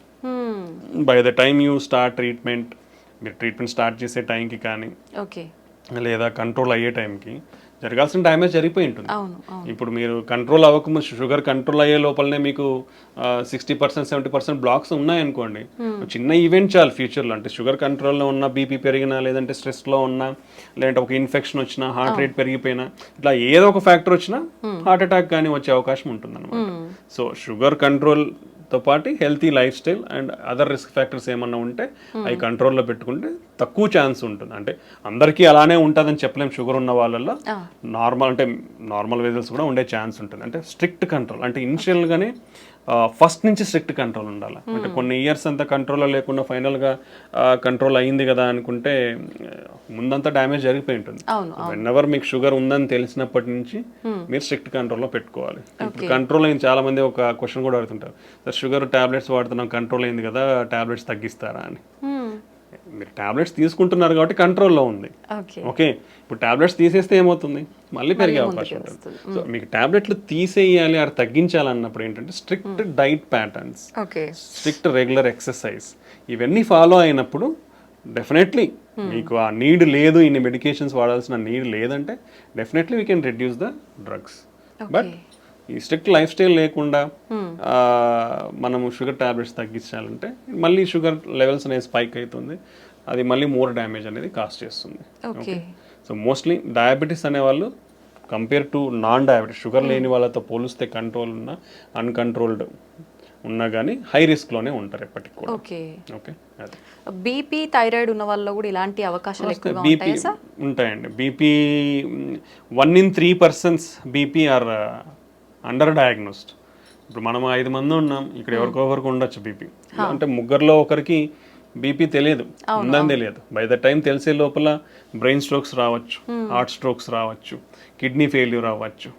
సో ఇవి అన్ని ఆర్గాన్స్ని ఎఫెక్ట్ చేస్తాయి. బీపీ షుగర్ అనేటివి ఒక గుండెనే కాదు, మిగతా ఆర్గాన్స్ కూడా ఎఫెక్ట్ అవుతాయి. చాలా మంది కిడ్నీ పేషెంట్స్ సడన్గా హై బీపీ అంటే ఎవరు చెక్ చేయించుకోరు కదా రెగ్యులర్గా. దట్స్ వై రెగ్యులర్ చెకప్ అనేది చాలా ఇంపార్టెంట్ అండి. ఒకసారి ఇప్పుడు గవర్నమెంట్ హాస్పిటల్స్ ఉన్నాయి, లేదంటే క్లినిక్స్ ఉన్నాయి, చాలానే ఇప్పుడు అవైలబిలిటీ వచ్చేసింది. లేదంటే ఇంట్లో బీపీ మానిటర్ పెట్టుకొని ఆటోమేటిక్ ఇంకోరు వచ్చి చూడాల్సిన అవసరం లేదు. ఇప్పుడు ఇంట్లో కనెక్ట్ చేసుకొని చూసుకున్నా మనకు బీపీ ఉందా లేదా తెలిసిపోతుంది. సో అప్పుడప్పుడు అనేది ఈ బీపీ మెజర్మెంట్, షుగర్ టెస్టింగ్ అనేది కంపల్సరీ చేయించుకుంటూ ఉండాలి. అంటే ఇవన్నీ ఎక్కువైపోతున్నాయి because of our life style. So ఇవి చెక్ చేసుకోవడం వల్ల మనం జాగ్రత్త పడి మన ఆరోగ్యాన్ని కాపాడుకున్న వాళ్ళం అవుతాం అన్నమాట. సో బీపీ ఉన్న వాళ్ళు కూడా మోస్ట్లీ హార్ట్ అటాక్స్ కానీ, బ్రెయిన్ స్ట్రోక్స్, కిడ్నీ ఫెయిల్యూర్స్ అనేది చాలా ఎక్కువ రేట్స్ అనేది ఉంటుంది. ఒకరిలో ముగ్గురు బీపీ ఉందనేది అండర్ డయాగ్నోస్డ్ ఉంది. ఆల్మోస్ట్ ఏవైతే హార్ట్ అటాక్స్ వస్తున్నాయో, బ్రెయిన్ స్ట్రోక్స్ వస్తున్నాయో వీళ్ళల్లో 55% మందికి బీపీ ఉంటుంది. Okay, and BP almost 12% deaths cost చేస్తుంది. Okay, that much significant. BP వల్ల ఈవెన్ మన మెయిన్ బ్లడ్ వెజల్ అయోటా ఉంటుంది, అది కూడా లైక్ రప్చర్ అయ్యే, డిసెక్షన్స్ అయ్యే అన్కంట్రోల్డ్ ఉంటాయి, మన బ్రెయిన్లో హెమరేజ్ అయ్యే ఛాన్స్ ఉండొచ్చు, ఇలా lot of complications. So BP అనేది మనం ఇంట్లోనే చెక్ చేసుకోవచ్చు because of availability of technology nowadays. ఇప్పుడు అంతా స్మార్ట్ వాచ్లలో కూడా బీపీ వస్తున్నాయి తొందరలో, ఇంతవరకు రాలేదు, but future generation all watches are coming with everything, heart rate monitor, blood pressure, oxygen saturation. You can use the technology and stay healthy. Availability ఉన్నప్పుడు we have to use the technology and stay healthy. So BP కూడా ఇలాంటివి definitely lot of problems అనేది cost చేస్తుంది. చాలా మందిలో high బీపీసే కాకుండా లో BPs కూడా ఉంటుంటాయి కదా సార్, వాళ్ళలో కూడా అవకాశం ఉంటుందా? అంటే లో బీపీ ఇస్ డిఫరెంట్ ఎంటిటీ అండి. ఓకే, హై బీపీ అంటే యూజువల్గా నార్మల్ ఈజ్ 120/80 అంటాం, అంటే పైన సిస్టోలిక్ కింద డయాస్టోలిక్. మోర్ దెన్ 130/85 ఈజ్ అబ్ normal. More than 140/90 is called stage 2. Okay, stage 3 అంటే మోర్ దెన్ 180/120. సో ఇవి మన staging of BP levels. Okay, so border line అంటే నార్మల్ లో లెవెల్ ఆఫ్ నార్మల్ బీపీ అంటే 90/60. సో పైన 90 ఉండడం, కింద if it is less than that, less than 90/60 ఉంటేనే మనం లో బీపీ అంటాం. బట్ ఈ బార్డర్ లైన్ బీపీ అనేది కొందరిలో ఉండొచ్చు. యూజువల్లీ ఫీమేల్స్ సన్నగా ఉన్న వాళ్ళల్లో, వెయిట్ తక్కువ ఉన్న వాళ్ళలో ఇలా బీపీ అనేది లోవర్ లెవెల్స్ ఉండొచ్చు. ప్రెగ్నెంట్స్లో కూడా కొంచెం బీపీ అనేది లో లెవెల్లో ఉండొచ్చు. సో కొందరిలో ఇది నార్మల్ వేరియంట్, అంటే it's not low BP is not border line BPs are normal variant. Low BP అనేది డిఫరెంట్ కాజెస్, లైక్ ఇప్పుడు ఏదన్నా హార్ట్ అటాక్, హార్ట్ వీక్ ఉండడం కానీ, హార్ట్ ఫెయిల్యూర్ ఉండి హార్ట్ వీక్ ఉండడం కానీ, లేదా ఇప్పుడు వామిటింగ్స్, డయేరియల్ అయిపోయినప్పుడు, ఫ్లూయిడ్ లాస్, బ్లడ్ మన బాడీ నుంచి ఫ్లూయిడ్ లాస్, డిహైడ్రేషన్ ఉన్నప్పుడు బీపీ అనేది తగ్గుతుంది. ఓకే, దెన్ ఇన్ఫెక్షన్స్ ఉన్నప్పుడు తగ్గే అవకాశం ఉంటుంది. సో ఇలా చాలా కారణాలు ఉంటాయి లో బీపీ అనేది. సో అది మనం చూసుకోవాలి దేనివల్ల. ఒకవేళ నిజంగానే లో బీపీ ఉందంటే ఏమైనా ప్రాబ్లం ఉందనేది చెక్ చేసుకోవాల్సి ఉంటుంది. బట్ యూజువల్గా అయితే లో బీపీ అనేది ఉండదు. Okay, until unless some problem is there, low BP అనేది ఉండదు. ఓకే సార్, హార్ట్ పెయిన్ వచ్చింది అనగానే వెంటనే ఏదైనా ట్యాబ్లెట్ వేసుకుంటే కనుక ఇది మనం కొంతలో కొంత తగ్గించుకోవచ్చు హాస్పిటల్కి వెళ్ళే లోపే అనే ఏదైనా ట్యాబ్లెట్ ఉందా సార్? అంటే అది అందరూ తీసుకోలేమండి బేసికల్లీ. ఇప్పుడు ఎవరికి వస్తుంది ఎవరు తెలియదు కదా. ఇప్పుడు మనం రోజు ఎన్ని టాబ్లెట్స్ పెట్టుకొని తిరుగుతామండి, ఎవరు తిరగలేం కదా. సో అదే దానికంటే ఏంటంటే ఇలా ఒక టాబ్లెట్ అనేది కాకుండా, అంటే ఇప్పుడు టాబ్లెట్స్ అనేది ప్రిస్క్రిప్షన్ ఉంటే కూడా ఎవరు ఇవ్వరండి. ఓకే, సో ఆల్రెడీ ఇప్పుడు పేషెంట్స్ లైక్ షుగర్ కానీ, బీపీ ఉంది, బీపీ వాళ్ళు, కొలెస్ట్రాల్ ఉన్న వాళ్ళు, ఆల్రెడీ హార్ట్ అటాక్ వచ్చిన వాళ్ళు, బ్రెయిన్ స్ట్రోక్ వచ్చిన వాళ్ళు, లేదా స్టంట్లు కానీ బైపాస్ చేయించుకున్న వాళ్ళల్లో రికరెంట్గా వచ్చే ఛాన్స్ ఉంటుంది. అలాంటి వాళ్ళకి ఆల్రెడీ బ్లడ్ థిన్నర్స్ ఉంటాయి. వాళ్ళల్లో మనం ఒకవేళ అలాంటి సిమ్టమ్స్ ఉన్నప్పుడు ఆ బ్లడ్ థిన్నర్స్ని మనం ఇచ్చిన డోస్ లైక్ ఆ టాబ్లెట్స్ని ఒక 2 టాబ్లెట్స్ కానీ అలా తీసుకుంటే వాళ్ళకి ఇన్స్ట్రక్షన్స్ ఉంటాయని మన ఇన్స్ట్రక్షన్స్ ప్రకారం తీసుకుని ఉంటే ఆ సైన్స్ ఉన్నప్పుడు వాళ్ళు తీసుకున్నప్పుడు ప్రివెంట్ చేసి అంటే రికరెంట్ అటాక్స్ ప్రివెంట్ చేసేదానికి ఉపయోగపడుతుంది. అంటే ఆల్రెడీ అఫెక్ట్ అయిన వాళ్ళకి ఎందుకంటే వాళ్ళ దగ్గర ఆల్రెడీ రెడీలీ అవైలబుల్ ఉంటాయి. అలా మిగతా వాళ్ళ దగ్గర రెడీలీ అవైలబుల్ ఉండవు కదా. అవైలబుల్ ఉన్న వాళ్ళు ఏంటంటే ఫస్ట్ నిర్ధారణ చేసుకోవాలి. పెయిన్ ఎందుకు వస్తుందో తెలియనప్పుడు నువ్వు టాబ్లెట్స్ మింగేస్తాను సార్ అంటే ఎట్లా కష్టం కదా. సో దానికి ఇమీడియట్ గా ఎనీ చెస్ట్ పెయిన్ నెగ్లిజెన్స్ లేకుండా ఒక చిన్న ఈసీజీ దించుకోండి. ఈసీజీలో ఉంటే మీకు డాక్టరే ఇస్తారు టాబ్లెట్స్, లేదంటే అవసరం లేదు. ఓకే, సో అలా ప్రతి ఒక్కరు టాబ్లెట్స్ అనేది మింగడానికి కరెక్ట్ కాదు. యూజువల్గా ఏంటంటే మనకి ఇలా రిస్క్ ఫ్యాక్టర్స్ ఉన్న వాళ్ళల్లో we'll having scoring systems.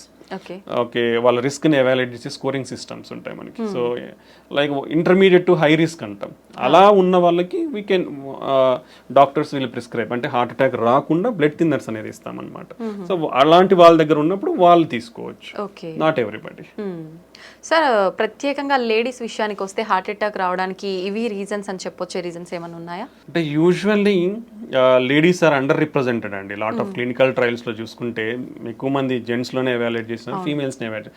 So there is lot of discrepancy in the data also. అంటే వీళ్ళని ఎక్కువ రిప్రజెంట్ చేసినారు కాబట్టి వీళ్ళని రిప్రజెంట్ చేయలేదు కాబట్టి తక్కువ అన్నట్లు ఉంటుంది. బట్ ఫీమేల్స్కి మేల్స్ ఆల్ ఈక్వల్లీ ఇద్దరు కూడా హార్ట్ అటాక్ రావడానికి సమానమైన ఛాన్సెసే ఉంటాయి. సో వీళ్ళ అంటే బీపీ, షుగర్, కొలెస్ట్రాల్ ఇవన్నీ కూడా యాజ్ జెంట్స్ ఫీమేల్స్ సేమ్ రిస్కే ఉంటుంది. బట్ ఫీమేల్స్లో తీసుకుంటే like they are more prone to some special category. అంటే మన వెజల్స్ అనేది మెయిన్ వెజల్స్ అంటే మ్యాక్రో వెజల్ అంటాం, కింద దాని చివర్లో వచ్చేది మైక్రో వెజల్. ఈ మైక్రో వాస్కులేచర్ అబ్స్ట్రక్షన్స్ కొంచెం ఫీమేల్స్లో ఎక్కువ ఉంటుంది. That is the first point. రెండోది females are more sensitive, like called vasospasm అంటే వెజల్ ఉండేది సడన్ గా ముడుచుకుపోతుంది. ఇలా స్పాజమ్ కి females are more prone. Emotionally also called emotional heart syndrome కూడా ఉంటుంది మనకి, సాకోసోబో సిండ్రోమ్ అంటాం. అంటే సడన్ ఎమోషనల్లీ అయినారనుకోండి సడన్ గా హార్ట్ అటాక్ లాగా ప్రజెంట్ అయ్యే ఛాన్స్ ఉంటుంది. అది more in females. And some times spontaneous coronary artery dissection అంటాం. అంటే మన బ్లడ్ వెజల్ సడన్ గా ఇట్లా కోత రావడం అనమాట. అలా కోత వచ్చినప్పుడు బ్లడ్ ఫ్లో తగ్గిపోతుంది, హార్ట్ అటాక్ లాగా ప్రజెంట్ అయ్యే ఛాన్స్ ఉంటుంది. సో అలా ఫీమేల్స్ లో కొంచెం ఎక్కువ వచ్చే అవకాశం ఉంటుంది. And then like post menopause hormonal disturbances వల్ల కూడా కొంచెం హార్మోనల్ చేంజెస్ అన్ని జరిగి కొంచెం హార్ట్ అటాక్స్ ఎక్కువ వచ్చే అవకాశం ఉండొచ్చు. And second thing under representation. నేను అదే చెప్పాను కదా, అంటే they are neglected a bit usually in the society. Previously, right now everything is changing, is going in a equality. ప్రీవియస్గా అంటే ఫ్యామిలీలో అయినా ఎవరైనా తీసుకుంటే ఫీమేల్స్లో ఒకవేళ ఏదైనా సిమ్టమ్స్ చెప్తే లైట్గా తీసుకునేవాళ్ళు. అలా ఆ నెగ్లిజెన్స్ అనేది ఉండకూడదు ఇప్పుడు వాళ్ళు, ఎందుకంటే they are also equally affected by health. So వాళ్ళలో ఆ నెగ్లిజెన్స్ చూపించకుండా వాళ్ళకు కూడా ఇమీడియట్ ట్రీట్మెంట్ తీసుకుంటే you can give better care to our family members ఫీమేల్స్కి. ఓకే, ఇదొకటి. దెన్ ప్రెగ్నెన్సీలో that is most important now days. Pregnancy ఉన్నప్పుడు you should take care of your health very properly. మీకు బీపీ కానీ షుగర్ కానీ ఇలా complications ఏమున్నా కానీ these are all carrying forward. So if anybody develops BP or thyroid disorders or sugar in pregnancy, they are more prone to risk for getting heart problems in future. So you should manage your pregnancy well. So ఇవన్నీ చాలా important అనమాట ఫీమేల్స్లో. So ఇవన్నీ care తీసుకుంటే, and మనం already discuss చేసుకున్నాం ఫీమేల్స్లో symptoms అనేది ఈజీగా recognise చేయడం కూడా కొంచెం వాళ్ళలో తక్కువ తెలుస్తాయి, నొప్పిని రికగ్నైజ్ చేయడం కానీ ఆయాసం కానీ. సో ఇవన్నీ ఆ నెగ్లిజెన్స్ అనేది లేకుండా మైల్డ్ ప్రాబ్లం ఉన్నప్పుడు కూడా మనకు ఫీమేల్స్ పెద్దవాళ్ళు ఎవరైతే ఉన్నారో ఇంట్లో వాళ్ళకి ఇమీడియట్ కేర్, మనం కన్సర్న్ అండ్ కేర్ చూపించి వాళ్ళని సరైన చూపిస్తే మనం అర్లీగా డిటెక్ట్ చేసి we can save themselves. So ఇవి మనకు మేల్స్కి ఫీమేల్స్కి మధ్య ఉన్న తేడాలు. Okay sir, once heart attack వచ్చిన వాళ్ళకి ఆఫ్టర్ ట్రీట్మెంట్ హెల్దీగా ఉన్నా మళ్ళీ మళ్ళీ వచ్చే అవకాశం ఎక్కువగా ఉంటుందంటారా? ఉండొచ్చండి. Once any problem like heart attack or brain stroke ఒకసారి వచ్చిన తర్వాత రికరెంట్ ఛాన్సెస్ డెఫినెట్లీ హై ఉంటాయి. ఓకే, సో హెల్తీగా అనేది చాలా కాంపోనెంట్స్ ఉంటాయి. మనం ఆల్రెడీ డిస్కస్ చేసుకునేది మన హెల్తీ ఫుడ్ ఉంటుంది, డైలీ ఎక్సర్సైజ్ ఉంటుంది, మనకు బీపీ షుగర్ ఎంత కంట్రోల్లో ఉన్నాయని ఉంటుంది, మనకి ఇచ్చిన మెడికేషన్స్ ఎంత కరెక్ట్గా వేసుకుంటున్నాం అనేది ఉంటుంది. So all these factors affect. ఈ ఫ్యాక్టర్స్ నుంచి ఒకటి డివియేట్ అయినా మనకు ఎక్కువ వచ్చే ఛాన్స్ ఉంటుంది. ఈవెన్ అన్కంట్రోలబుల్ న్యాచురల్ ప్రాసెస్ అండి. మనకు ఫ్యాట్ అక్యుములేషన్ అనేది న్యాచురల్ ప్రాసెస్. మనం మెడిసిన్స్ తీసుకున్నా కానీ కొందరిలో బికాస్ ఆఫ్ జెనెటిక్స్ ప్రోగ్రెస్ అయ్యే ఛాన్స్ ఉండొచ్చు. ఓకే. సో ఈ డిఫరెంట్ కాంపనెంట్స్ వల్ల అఫెక్ట్ అయ్యే ఛాన్స్ ఉంటుంది. సో ఒకసారి హార్ట్ అటాక్ కానీ బ్రెయిన్ స్ట్రోక్ వచ్చిన వాళ్ళు డెఫినెట్లీ హై రిస్క్, మళ్ళీ వచ్చే ఛాన్సెస్ ఎక్కువే ఉంటుంది. కాబట్టి ఇంకొంచెం స్పెషల్ జాగ్రత్తలు తీసుకోవాలి. అంటే మెడికేషన్స్కి చాలా స్ట్రిక్ట్గా ఫాలో అవ్వాలి.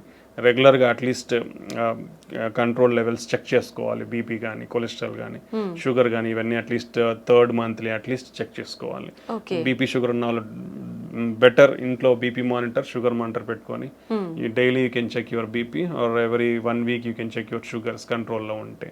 సో ఇలాంటి జాగ్రత్తలు అన్నీ తీసుకుంటే మనం ఇవన్నీ అంటే medications, blood thinners, cholesterol lowering drugs, BP control drugs, sugar control ఇవన్నీ టైమ్లీ తీసుకొని కరెక్ట్గా మెయింటైన్ చేసుకోగలిగితే రికరెంట్ అటాక్స్ అనేది మనం తగ్గించుకోవచ్చు కూడా. ఓకే సార్, హార్ట్ అటాక్ వచ్చిన వాళ్ళకి వేరే హెల్త్ ఇష్యూస్ ఎక్కువగా కూడా వస్తుంటాయి అని చెప్పి అంటుంటారు. నిజంగా అలా వచ్చే అవకాశం ఉంటుందా? అంటే ఇట్ డిపెండ్స్. అంటే it depends on lot of risk factors. ఇప్పుడు హార్ట్ అటాక్ ఎందుకు వచ్చింది, బీపీనో షుగరో ఇంకోటి ఏదో ఉంటుంది, ఉండదు. ఉన్నప్పుడు ఏమవుతుంది, వాళ్ళు ఒకసారి అఫెక్ట్ అయిన తర్వాత ఫర్దర్ ఆర్గన్స్ కూడా డ్యామేజ్ అయ్యే ఛాన్స్ ఉంటుంది. వీ డోంట్ అంటే మనం హార్ట్ అటాక్ సిమ్టమ్స్తో ప్రజెంట్ అనేది కాబట్టి we can treat that. But already అప్పటికే ఇప్పుడు కిడ్నీ డ్యామేజ్ అయి ఉండొచ్చు. సో వాళ్ళు కిడ్నీ ప్రాబ్లమ్స్లో ల్యాండ్ అయ్యే ఛాన్స్ ఉంటుంది. ఓకే, షుగర్ కానీ బీపీ ఉన్న వాళ్ళు వీళ్ళందరూ. లేదా ఒకసారి this is called vascular disease అనుకున్నాం. అంటే cholesterol accumulation in the blood vessels. ఇక్కడ అఫెక్ట్ అయినాయంటే బ్లడ్ వెజల్స్ ఎక్కడ వేరే చోట కూడా అఫెక్ట్ అయ్యింటారు. సో ఒకసారి హార్ట్ అటాక్ వచ్చిన వాళ్ళు ఫ్యూచర్లో బ్రెయిన్ స్ట్రోక్ కూడా వచ్చే అవకాశం ఎక్కువ ఉంటుంది, లేదా కాళ్ళల్లో బ్లాక్స్ వచ్చే అవకాశం ఉంటుంది. సో ఇలా అదర్ ప్రాబ్లమ్స్ కూడా వచ్చే అవకాశం ఎక్కువే ఉంటుంది అనమాట. దెన్ వాళ్ళ age and immunity levels, old age అనుకోండి, ఒకసారి హార్ట్ అటాక్ వచ్చినాక ఏజ్, ఇమ్యూనిటీ లెవెల్స్ని బట్టి ఇన్ఫెక్షన్స్ రావడం కానీ ఇలాంటివి కూడా ఉండే అవకాశం ఉండొచ్చు. ఓకే, ఒకసారి హార్ట్కి సంబంధించిన సర్జరీ జరిగిన తర్వాత మళ్ళీ వాళ్ళు నార్మల్ లైఫ్ లీడ్ చేయొచ్చు అంటారా? డెఫినెట్లీ అండి. ఇప్పుడున్న latest technology and advancements and treatments, so definitely normal life lead చేయొచ్చు. ఒకసారి హార్ట్ అటాక్ వచ్చింది, స్టంట్ పడిందంటే అయ్యో ఏదో అయిపోయింది ఇంకేం చేయలేమనేది ఎక్కడా లేదు. టెంపరీగా వాళ్ళు రికవర్ అయ్యేంత వరకు వీళ్ళు గివ్ సజెషన్స్. అంటే ఇప్పుడు ఒకసారి హార్ట్ అటాక్ వచ్చింది, స్టంట్స్ వేయించుకున్న తర్వాత ఒకేసారి పోయి నేను లిఫ్ట్ చేసే వర్క్స్ చేస్తాను, హెవీ వెయిట్స్ లిఫ్ట్ చేస్తాను అంటే అది is not good. Slow, that is called progressive rehabilitation. అంటే నిదానంగా ఇప్పుడు నేను వెళ్ళాను, బాగుంది, so I will just walk in the home for 1 week. ఇంట్లో కూడా అక్కడక్కడ తిరిగేది, ఇల్లు మొత్తం తిరుగుతాను. Second week I will go out for walking, 1 kilometre 2 kilometres walking వెళ్ళేస్తాను. నేను బాగున్నాను. నెక్స్ట్ 3rd వీక్ నుంచి you can go for 3-4 kilometres. After 1 month you can do routine activities if everything. So this called graded rehabilitation. అంటే మన body కూడా మళ్ళీ acclimatise అవుతుంది ఆ వర్క్ అనేది. సో దెన్ దాంతోపాటు you have to control medication compliance. That is most medications అనేది రెగ్యులర్గా వాడాలి. ఇనిషియల్ స్టేజెస్లో కొన్ని ఎక్కువ మెడికేషన్స్ ఉంటాయండి, హార్ట్ అటాక్ వచ్చిన తర్వాత లేదా స్టంట్ వేయించుకున్న తర్వాత కానీ, బైపాస్ కానీ. బట్ స్లోగా పేషెంట్స్ కండిషన్ బట్టి, హార్ట్ ఫంక్షన్ ఇంప్రూవ్మెంట్ని బట్టి కూడా అవన్నీ అడ్జస్ట్ చేస్తూ వస్తాము. So after 1 year compulsory 1 blood thinner, cholesterol lowering drugs, మీ రిమైనింగ్ ఇష్యూస్ ఏమంటే అదొకటి కంటిన్యూ చేసుకుంటే they will stay happy. They can lead happily a normal life. ఇప్పుడున్న అడ్వాన్స్మెంట్ టెక్నాలజీతో ఎవ్రీథింగ్, ఓపెన్ హార్ట్ సర్జరీ లేకుండా కూడా ఫర్ ఎవ్రీథింగ్, బైపాస్ కూడా అవసరం లేకుండా చాలా కేసుల్లో కూడా స్టంట్స్ వేసుకోవచ్చు. It depends on the patient condition బట్టి బైపాస్, స్టంటింగ్ అనేది కార్డియాలజిస్ట్ వాళ్ళకి బెటర్ ఆప్షన్ ఏది ఉంటే దాన్ని బట్టి మనం అడ్వైస్ చేస్తాము. But mostly we can reduce the need. Open heart surgery need అయితే ఈవెన్ కొరనరీ బ్లాక్స్కే కాదు, ఈవెన్ వాల్వ్ ఇంటర్వెన్షన్స్ అంటాం. అంటే మన గుండెలో 4 గదులు ఉంటాయి, గదుల మధ్యలో వాల్స్ ఉంటాయి, డోర్స్ లెక్క. అవి కూడా ఇంతకు ముందు only option is open heart surgery. Open heart surgery చేసి వాల్ మార్చాల్సి వస్తుంది. But now A days call Tavy. Main aortic valve అనేది డిసీజ్ అవుతుంది ఏజ్ వచ్చిన వాళ్ళలో. సో వాళ్ళల్లో ఇప్పుడు ఓపెన్ హార్ట్ సర్జరీ లేకుండా మోర్ దెన్ 60-65 ఇయర్స్ ఉంటే మనం తొడలో నుంచి ట్యూబ్స్ పంపించి వాల్వ్, ఇంకో వాల్వ్, కొత్త వాల్వ్ పెట్టేసేయచ్చు. So lot of advancements in technologies. ఇప్పుడు అదే వాళ్ళు even rest of the valves కూడా ఇప్పుడు ఓపెన్ హార్ట్ సర్జరీ లేకుండా వాల్వ్ ఇంప్లాంటేషన్స్ జరుగుతున్నాయి. ఈ టెక్నాలజికల్ అడ్వాన్స్మెంట్స్ వల్ల ఏంటంటే మనకి ఇప్పుడు ఓపెన్ హార్ట్ సర్జరీ అంటే లాట్ ఆఫ్ థింగ్స్. పేషెంట్ ఒక 1 వీక్ ఉండాల్సి ఉంటుంది, హార్ట్ ఓపెన్ చేసి వూండ్ హీల్ కానీ 3 months పడుతుంది. So that is called lot of mental agony also for the patient. ఏదో చాలా పెద్ద జరిగిపోయింది, నేను రికవర్ అవ్వలేను అనేది మెంటల్ అగనీ కూడా ఉంటుంది ఓపెన్ హార్ట్ చేసిన తర్వాత. ఇప్పుడు ఇవన్నీ రీసెంట్ అడ్వాన్స్మెంట్స్ వచ్చిన తర్వాత అంత నీడ్ ఉండట్లేదు. So you can do everything like through small tube in your hand or leg. చిన్న ట్యూబ్ ద్వారానే అన్నీ అయిపోతున్నాయి ఇప్పుడు. సో ఈ టెక్నాలజికల్ అడ్వాన్స్మెంట్స్ వల్ల you can get a better treatment and you can mobilise easily. Hospital stay 2-3 days కంటే ఉండదు. After that ఒక 1 week to 1 month లోపల నార్మల్ రొటీన్ లైఫ్కి వచ్చేస్తారు. After that you can do all routine life, driving చేసుకోవచ్చు, అన్ని చేసుకోవచ్చు. రిస్క్ ఫ్యాక్టర్స్ ఏమైనా ఉంటాయా సార్ ఈ టైప్లో చేస్తున్నప్పుడు? చాలా లెస్ అండి, less than 1 to 2%, less than 1 to 2%. If you take stenting, coronary stenting or interventional procedures తీసుకుంటే అరౌండ్ 2 to 5% రిస్క్. ఓపెన్ హార్ట్కి తీసుకుంటే అరౌండ్ 5 to 10% రిస్క్ ఉంటుంది. So compare to open heart ఈ అడ్వాన్స్డ్ టెక్నిక్స్ అన్ని కూడా లెస్ రిస్కే ఉన్నాయి. అంటే యూజువల్గా ఇవన్నీ మోర్ హై సర్జికల్ రిస్క్ ఉన్న వాళ్ళకే ఆఫర్ చేస్తాం ట్రీట్మెంట్స్. సో కాబట్టి హై సర్జికల్ రిస్క్ అన్నాక ఇంకా only better option is having going through that. ఒకసారి సర్జరీకి హై రిస్క్ ఉన్నప్పుడు ఈ ప్రొసీజర్ చేసినప్పుడు కూడా మినిమల్ రిస్క్ అనేది ఉంటుంది, కానీ మేజర్ రిస్క్ అనేది. So we'll take all precautions to reduce the risk and give the best treatments to the patient. జనరల్గా ఓపెన్ హార్ట్ సర్జరీ ఎటువంటి సందర్భాల్లో పేషెంట్ ఎటువంటి కండిషన్లో ఉన్నప్పుడు అవసరం పడుతుంది సార్? యూజువల్గా మల్టిపుల్ బ్లాక్స్లో, అంటే లైక్ ఈవెన్ మల్టిపుల్ బ్లాక్స్ కూడా స్టంటింగ్ ఆప్షన్ ఉంది, but there is different disease profile. ఇప్పుడు పైన నుంచి మొత్తం కింద వరకు డిసీజ్ ఉండి ఓన్లీ కింద మాత్రమే నార్మల్ ఉండి అట్లాంటిది 2-3 వెజల్స్లో ఉన్నాయి, లేదా ఒక బ్లాక్ మూసుకుపోయి కొన్ని సంవత్సరాలు అయిపోయింది, అట్లాంటివి 2 ఉన్నాయి. సిటీఓస్ అంటాం, క్రానిక్ టోటల్ అక్లూషన్స్, అలాంటి 2 ఉన్నాయి. సో అలాంటప్పుడు యూజువల్గా, లేదా షుగర్ ఉండి మల్టిపుల్ బ్లాక్స్ ఉన్నాయి, సో అలాంటి వాళ్ళకి బైపాస్ చేస్తాం. Nowadays you can safely keep around 5 to 6 stents. యూజువల్గా చాలా మందికి ఒక అపోహ ఏంటంటే 2 కంటే ఎక్కువ పెట్టుకోవద్దని ఉంటుంది, బట్ ఇట్స్ రాంగ్. ఎక్కడ కూడా అలాంటి లిమిటేషన్స్ లేవు. There are lot of case reports, కొన్ని 10లో పైన స్టంట్లు వేసిన సినారియోస్ కూడా ఉన్నాయి బికాస్ ఆఫ్ టెక్నాలజీ అడ్వాన్స్. పాతకాలం స్టంట్ వేయించుకుంటారు, టెక్నాలజీ అడ్వాన్స్ మూసుకుపోయి ఉంటుంది, మళ్ళీ వేస్తారు. సో స్టంటింగ్ అనేది up to 5 to 6 number of stents హ్యాపీగా సేఫ్గా చేయించుకోవచ్చు. ఓకే, బైపాస్ అనేది స్పెసిఫిక్ సినారియోస్, పేషెంట్ కండిషన్ బట్టి. ఇండియాలో ఏంటంటే మనకు కొంచెం economics are most important, so ఆ కండిషన్ బట్టి పేషెంట్కి అడ్వైస్ అనేది ఇస్తూ ఉంటాం అనమాట. So lot of complex cases now days can be safely done without the need of open heart surgery. Okay sir, ఒకసారి స్టంట్ వేసిన తర్వాత చాలా అంటే మూసుకుపోవటానికి మళ్ళీ ఎంత టైం పడుతుంది? ఖచ్చితంగా మూసుకుపోయే ఛాన్స్ ఉంటుందంటారా? This is a very good question. Lot of people are having this doubt. And recently we also faced this scenario. First point గుర్తు పెట్టుకోవాల్సింది ఏంటంటే, చాలా మందికి ఒక అపోహ ఏంటంటే గ్రాఫ్ట్స్ అంటే ఓపెన్ హార్ట్ సర్జరీ చేసి బైపాస్ చేయించుకుంటే బాగుంటుంది, స్టంట్స్ వేస్తే మూసుకుపోతాయి అనేది అపోహలో ఉన్నారు. అది ఇట్స్ వెరీ కంప్లీట్లీ రాంగ్ అండి. యాజ్ సేమ్ గ్రాఫ్ట్స్ ఎంత పేటెంట్ గా 10, 15, 20 సంవత్సరాలు ఉంటాయి, స్టంట్స్ కూడా అలానే ఉంటాయి. ఓకే, గ్రాఫ్ట్స్ కొన్ని అర్లీగా ఫెయిల్ అవుతాయి, like 50% of the Venus graft, అంటే దాంట్లో డిఫరెంట్ ఉంటాయి, ఆర్టీరియల్ అండ్ వీనస్ గ్రాఫ్ట్స్ ఉంటాయి. ఆర్టీరియల్ గ్రాఫ్ట్ లాంగ్ పేటెన్సీ ఉంటుంది, that is the best thing. Arterial grafts complete గా బైపాస్ లో ఆర్టీరియల్ గ్రాఫ్ట్స్ వాడితే it's very good, life span is very good, 15 to 20 years safe గా ఉంటుంది. Venus grafts almost ఇప్పుడు ఒక patient కి 3-4 గ్రాఫ్ట్లు వేస్తారు.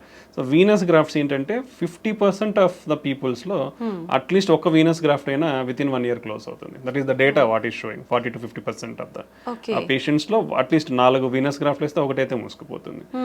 ఓకే, బట్ మనకి అదే చెప్పాను కదా, ఇప్పుడున్న technology we are having image guided stunting అంటాం. ఓకే, దాంట్లో ఏంటంటే క్లియర్ గా ఇప్పుడు ఇలా ఉంది, బ్లాక్ ఉంది, నేను ఒక చిన్న కెథటర్ని అంటే ఒక కెమెరాని పంపిస్తాను, చూసి ఈ వాల్లో ఏముంది, ఎంత కొవ్వు శాతం ఉంది, కొవ్వే ఉందా, ఫైబ్రస్ టిష్యూ అంటాం, లేదా సిమెంట్ కాల్షియం అంటాం, అంటే సిమెంట్ లాగా గట్టిగా ఉంటుంది అనమాట, కాల్షియం ఉందా, సో ఏముందని తెలుసుకోవచ్చు. ఎంత దూరం ఉంది ఆ డిసీజ్, ఈ వెజల్ సైజ్ ఎంత, సో ప్రతి డీటెయిల్ వస్తుంది మనకి. ఈ డీటెయిల్స్ వచ్చినప్పుడు ఏమవుతుందంటే, ఈ కాల్షియం ఉన్నప్పుడు స్టంట్ పెడితే ఏమవుతుంది, సరిగ్గా ఎక్స్పాండ్ కాదు. So we need to use additional techniques to break that calcium. మనకు 4-5 టెక్నాలజీస్ ఉన్నాయి కాల్షియం బ్రేక్ చేయడానికి. సో ఆ కాల్షియం బ్రేక్ చేసిన తర్వాత నువ్వు స్టంట్ పెడితే ప్రాపర్గా ఎక్స్పాండ్ అవుతుంది. ఎక్స్పాండ్ అయిన తర్వాత కూడా ఆ స్టంట్ సరిగా కూర్చుందా లేదనేది మళ్ళీ కెమెరా పెట్టి చూస్తాము. ఓకే, సో అప్పుడు ఏం తెలుస్తుంది, స్టంట్ పెట్టినాక ఈ స్టంట్ అనేది ప్రాపర్గా ఇట్లా లేకుండా ప్రాపర్గా ఎక్స్పాండ్ అయిందా, ఈ గోడకు అంటే మన వెజల్ వాల్ గోడకు ఏదైతే ఉందో దానికి అతుక్కునిందా, లేదా ఈ స్టంట్ పెట్టినాక లోపల ఏమైనా కాంప్లికేషన్స్ ఉన్నాయా, కోసుకుపోవడం కానీ, టిష్యూ ప్రొలాప్స్ కానీ, రక్తం కట్టడం, అంటే everything we come to know. We're having some guidelines. ఇది స్టంట్ పెట్టిన తర్వాత ఈ ఏరియా అంటాం, ఈ ఏరియా ఒక గైడ్ లైన్, దీనికంటే ఇంత పైన ఉంటే మళ్ళీ మూసుకుపోయే ఛాన్స్ చాలా తక్కువ. సో ఈ పారామీటర్స్ అన్ని చెక్ చేస్తాం. చెక్ చేసినప్పుడు ఇఫ్ ఎవ్రీథింగ్ ఈస్ ఫిట్ 99% పేటెంట్గా ఉంటాయి, మూసుకుపోవు. Okay, so that is the advancement. Now days all guidelines, European కానీ అమెరికన్ గైడ్ లైన్స్ కానీ image guided stenting they are advising 100% image guided stenting. Okay but it comes added cost కాబట్టి, as already discussed, economics involvement ఉంది కాబట్టి it's very difficult to practise. But if you use in every case, definitely we can bring 100% results. Long term results are 100%. మళ్ళీ మూసుకుపోయే chance ఉండదు. And quality of the stents, so better quality of the stents, whatever you do the standard quality stents, the chances of occlusion are very less. మూసుకుపోవడం అనేది చాలా తక్కువ ఉంటుంది. Grafts అయితే ఎలా ఇన్ని సంవత్సరాలు వస్తాయి, స్టంట్లు కూడా అన్ని సంవత్సరాలు వస్తాయి. సో స్టంట్లు ఏదో వేయించుకుంటే మూసుకుపోతాయనే అపోహలు అయితే ఎవరు ఉండద్దండి. ఇప్పుడున్న technologies and the better platforms. ప్రీవియస్గా స్టంట్స్ ఎలా ఉండేదంటే కొంచెం థిక్నెస్ ఉండేటివి, డిజైన్ ఉండేది, అంటే open cell, closed cell design అంటాం, అంటే లింక్స్, ఇప్పుడు ఇట్లా లింక్స్ ఉంటాయి అనమాట, డిఫరెంట్ ప్యాటర్న్స్ ఉండేటి అనమాట. ఇప్పుడు ఇవన్నీ టెక్నాలజీ చేంజ్ అయింది, థిక్నెస్ అనేది తగ్గింది, డ్రగ్ కోటెడ్ అనేది వచ్చింది, ఈ లింక్స్ అనేది డిఫరెంట్ లింక్ డిజైన్స్ వచ్చాయి for better seating in the vessel. So ఈ అన్ని టెక్నాలజీతో it's doing very good now days. So almost like more than 97-98% కంప్లీట్గా పేటెంట్ ఉంటాయి, మూసుకుపోవు.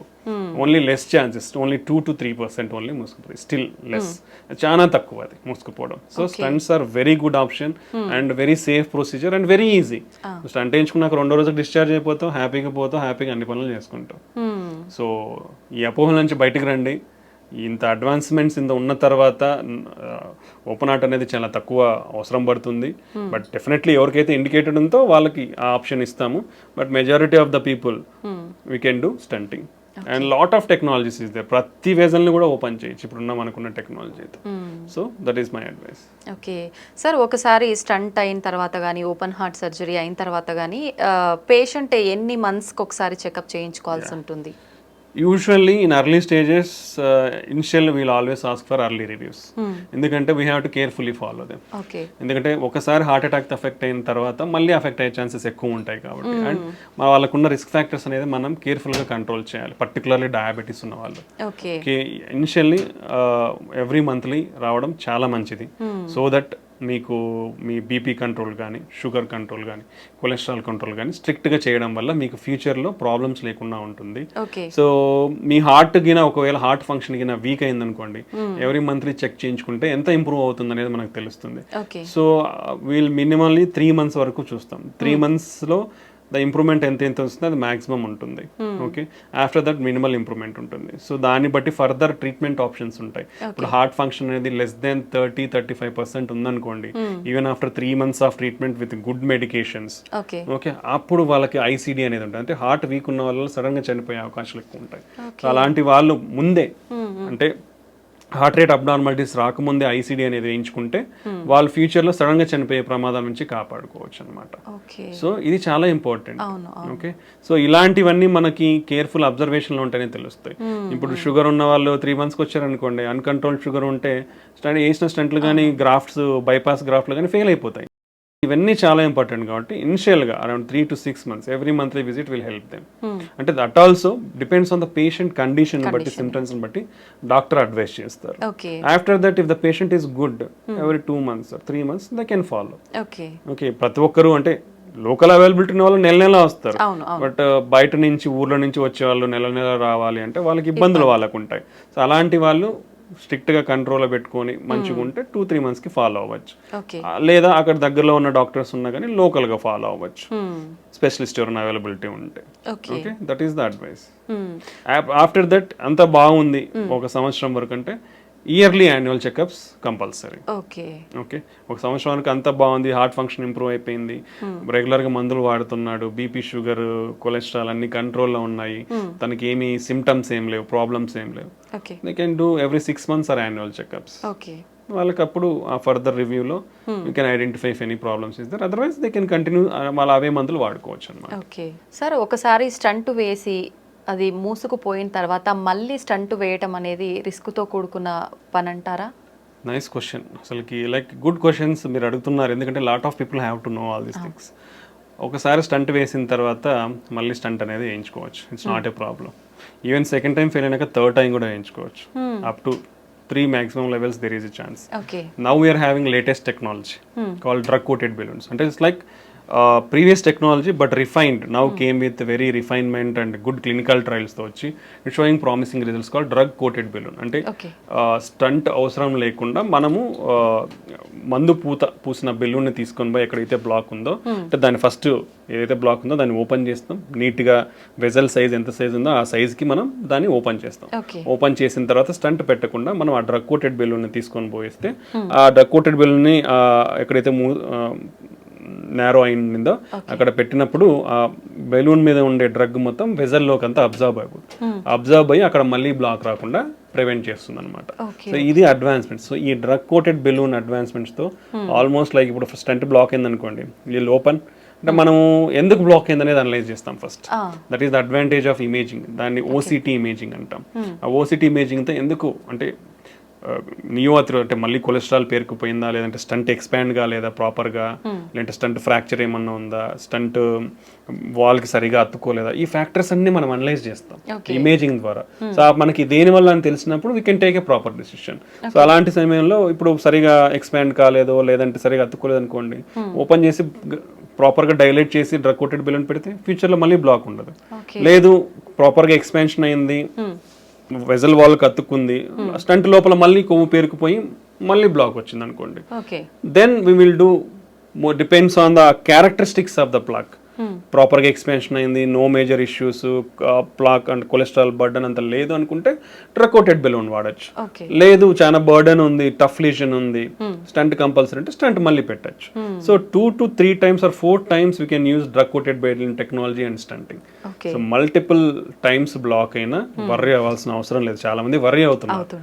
ఇండియా అది ఐ ఆల్వేస్ టెల్ యూ, అంటే మన దేశంలో ఎకనామిక్స్ అనేది చాలా ఇంపార్టెంట్ అండి, బికాస్ ఇన్సూరెన్స్ అనేది చాలా తక్కువ కాబట్టి. That's why insurances are compulsory to face all these problems. ఎందుకంటే మనకున్న లైఫ్ స్టైల్కి we don't know what problems will get. Everybody అంటే not only general public, everybody, even educated uneducated అందరికి కూడా ఇన్సూరెన్స్ అనేది కంపల్సరీ. బికాస్ ఈ prices whatever you see prices are increasing every year. మనకు health care అనే కాదు, అన్ని prices పెరుగుతున్నప్పుడు హెల్త్ కేర్లో కూడా పెరుగుతాయి. So if you want to deal with rising prices, insurance is a compulsory thing. So మనకి ఎకనామిక్స్ అన్ని ఉంటాయి కాబట్టి it's very difficult some decisions. So but ఒకసారి స్టంట్ బ్లాక్ అయిన తర్వాత డెఫినెట్లీ ఇంకోసారి స్టంట్ వేయించుకోవచ్చు, లేదా డ్రగ్ కోటెడ్ బెలూన్ వాడుకోవచ్చు. స్టంట్ బ్లాక్ అయిన తర్వాత డ్రగ్ కోటెడ్ బెలూన్ వాడిన తర్వాత కూడా మళ్ళీ బ్లాక్ వచ్చిందా, ఫైన్. సెకండ్ అంటే third time, first stent, second drug coated, third time you can go stenting. For suppose అంటే ఎన్నిసార్లు బ్లాక్ అంటే ఇంతకు ముందు కాలంలో ఉన్న టెక్నాలజీ వేరు కాబట్టి పాతకి వేసినట్టు మేబీ బ్లాక్ అయితే ఉండొచ్చు. బట్ ఇప్పుడు ఉన్న ప్రజెంట్ లేటెస్ట్ జనరేషన్ టెక్నాలజీతో బ్లాక్స్ మళ్ళీ అయ్యే ఛాన్సెస్ తక్కువ ఉంటాయి. ఓకే, సో అలా ఒకవేళ అయినా మళ్ళీ ఇంకోసారి డ్రగ్ కోటెడ్ బెలూన్ వాడుకోవచ్చు. So you are having multiple options to open that vessel అనమాట. So these are the advantages whatever we are having now days. Okay sir, జనరల్గా మనం ఎలాంటి చిన్న చిన్న ఆపరేషన్స్ చేసినా కూడా కాంప్లికేషన్స్ అయితే కంపల్సరీ. ఇంత పెద్ద సర్జరీ, హార్టే మనకు మెయిన్. ఇలాంటి సర్జరీ చేసినప్పుడు ఖచ్చితంగా కాంప్లికేషన్స్ వస్తాయి. Very good. ఎక్కువ ఎలాంటి కాంప్లికేషన్స్ వస్తాయి? అసలు మీరు అడిగే క్వశ్చన్ ఎక్సలెంట్ చెప్తున్నాను. నిజంగా ఇంతవరకు నేను చాలా ఇంటర్వ్యూస్ ఇచ్చాను, nobody has thought about it. ఎందుకంటే lot of practical scenarios if you see, మీరు అనేది అందరూ అలా ఆలోచిస్తే చాలా మంచిది. Because the doctor always try to give the best result. Our first goal is to make the patient live long. ఒక మనిషి ఏదైనా ప్రాబ్లంతో వస్తే డాక్టర్ ఈ మనిషికి ఏ వైద్యంతో ప్రొలాంగ్ చేయగలం life. Okay, nobody can give, we're not gods to give life up to 80 years. We can prolong your life by giving good treatment. Okay, so any procedure అంటే మీరు చిన్న ఇక్కడ ఏదో కాలికి సర్జరీ చేసినా, లేదా చేతికి చేసినా, చిన్న పొట్టకి సర్జరీ చేసినా, ఓకే, చిన్న ముక్కు సర్జరీ చేసినా రిస్క్ ఉంది, కంటి సర్జరీ చేసినా రిస్క్ ఉంది. బట్ హార్ట్ అనేది ఎంత వైటల్ ఆర్గన్ అంటే నీ బాడీ మొత్తానికి పంప్ చేస్తుంది హార్ట్. సో నువ్వు ఆ హార్ట్ తో డీల్ చేసినప్పుడు lot of complications will happen.